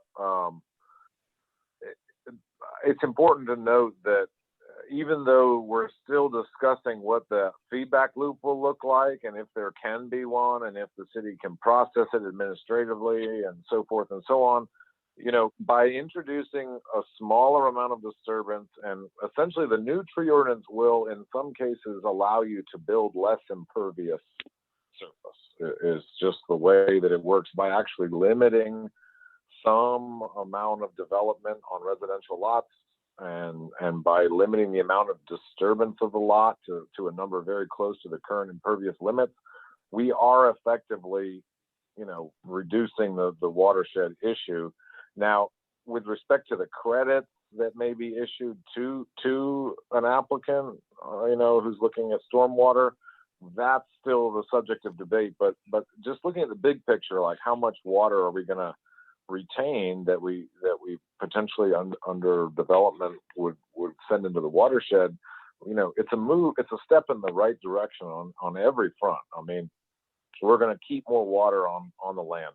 We're going to save more trees. We're going to raise, recompense, but we're going to allow credits for low income. We're going to have bonds for preserved trees so that, builders have a really, really strong incentive to not, allow their quote unquote safe trees to be removed. We're going to increase the planting standards so that when you go and plant a tree, I'm sure you guys have seen planted trees, especially on commercial development, often just never grow. So we're going to undo that current standard and replace it with a much stronger one. So I feel hopeful that even if it were to pass today under the current, status that it's at, it would be a vast improvement. And I am also very hopeful that we will work through the remaining issues. There is a lot of debate among environmentalists, and this is a sad truth, that sometimes all the people that care about the environment disagree about how we should protect it. And that's an issue. But, those people are on the right side of history, you might say. And I'm hopeful that they will come to a good agreement and we'll have a way, way stronger ordinance than we have today. But I will be the first to say that it's not going to be perfect. Okay, thanks, Tierson. Come get my tree down, Tierson. Seems to me what I'm still hearing, though, is that we're not in a position to vote for or against because we don't know what it is going to be yet. Precisely. We're still talking about it. So Yeah, that's true. correct. I mean, you're correct in that it's very unlikely that the law will pass in the exact form that it was last written by the city. It's also unlikely that the citizens draft will be adopted verbatim. Trees Atlanta doesn't have a draft, so there's nothing really to go with there. So I mean, there's still work to be done. There's no doubt about that. I'll go back to my concern that I would hope that work would be done in a thoughtful way around a table where multiple parties and multiple interests can talk through the issues, as opposed to council members considering a section change that totally upsets the balance and the thoughtful work that's previously been done, because it's being done on a scattered basis. So yeah, this piece from JP really, it's just a piecemeal. Why would we do this now? I don't understand why we would do this now, as opposed to part of the entire rewrite. Well, I don't know. I've had a couple conversations with the policy analyst, and she was insistent that it be on the NPU agendas now. I think council was supposed to vote on the entire tree protection ordinance on May 3rd. That's been pushed back to May 17th. Oh, I'm still skeptical that that's going to happen on that date. And that could be the reason for that it's on the agendas. So what would you like to do? We are well past. Yeah, were we still meeting in person, we would have been locked in the building long. We would have been pumpkins by then. Yeah. Maybe I would have had to keep the door open. I Yeah. know. I know. I know. Do we want to take? I mean, this is Tierson. I mean, I don't know. I'm not a member of the MPU, obviously, but I would love to just point out that if the MPU would support an updated tree ordinance that preserves trees, then that would be probably enough to keep going. I'd also like to say that Matt Westmoreland and Jen Ides have been great facilitators in bringing people to the table and considering all points of view, and also considering the interlocking nature of this ordinance. So I'm very hopeful that we will make good progress, but I understand the desire to avoid voting for some unknown. So I'll leave it at that. Okay, I'm going to ask one more time. Is there any action that we would like to take today, or do we want to? Well, I did make a recommendation of action I would like to take. Yeah, it wasn't in the form of a motion, so I just wanted to. Okay, I don't know if I'll get a second, but I would make the motion that we not support, or what's the word I want, or not support, that we take no action until the input from the tree next door and Trees Atlanta and the citizens group, whose name none of us seem to be able to remember, have been considered and incorporated. Yes. A second. Second. Okay, I'm writing furiously. Yeah, that was kind of long and convoluted. I'm sorry. Right. And I may clean up the language before we get. I have no problem with that. I trust you. And who seconded? I'm sorry, I didn't see the Joe box. did. I'm sorry, who? Joe Joe Dawsey. Oh, thank you, Joe. Okay. I do turn into a pumpkin when it gets too late. Okay. The motion is to not take any action on this legislation until there's the input from Trees Atlanta and the citizens group is incorporated into the legislation, so that we have something more final. And also the Tree Next Door group, Yes. who's written a whole section. Yeah. They don't even match each other. I mean, if you put them all in there, they wouldn't make any sense. If you have a section you want, pick one and we'll do it. I mean, but those don't go Vote together. against the motion. Vote against the motion. Okay. Okay. Uh, Yeah, I know, and Jack, you're absolutely right. And there's at least three different points of view, probably 23 different points of view on many of the aspects of it. Certainly we need to come to there needs to be some kind of consensus. As I said, I would like to have it done in a thoughtful way, not in a haphazard way by council. Okay. Let me see. I think I've got another poll that I can.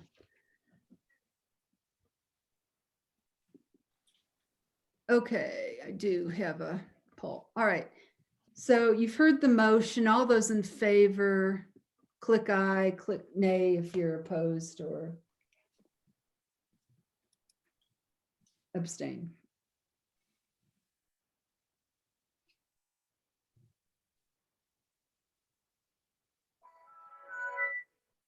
Okay, I don't see the number changing, so I'm going to end the poll by a vote of 9-0 with no abstentions. The motion carries. Thank you. Is there any other business to come before the NPU tonight? Seeing none, is there a motion to adjourn?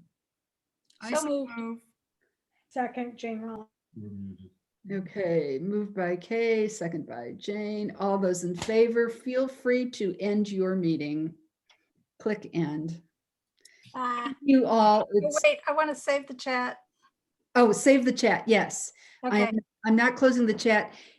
There's a lot of wonderful information in the chat, a lot of references. If you go to the chat screen at the bottom, you'll see 3 dots. And if you click on that, there's an option to save the chat. Please do so. You'll have all the contact information and website information there for you. Where is that? At the bottom of the chat screen. Uh-huh. If you click on chat all the way to the bottom, you'll see a little box that says file, and then right next to it are 3 dots. Yeah. Thank you. When you click on that, you'll see save chat at the top. And if you click on save chat, yeah, it'll save. It comes up in a text file. It's kind of hard to read, but it's all there at least. it's all there yet. Thank you. Thank you. Thank you, Debbie. See you next Monday. Not so long-winded. Yeah. See you. I'll keep the Another pumpkin. Hey, man.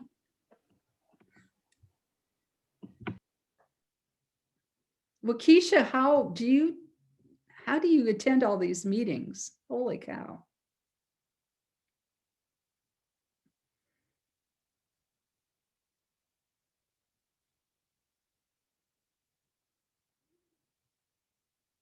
if I end the meeting, Debbie, I just sent the action item voting sheets to you via email. So if you take a look at those, that'd be great. okay, I will look at them in the morning. I am Yeah, sure enough. All right, fading fast. take care. Thank you, you too. Thank you for your help tonight. All right, no problem. Bye-bye. Bye-bye.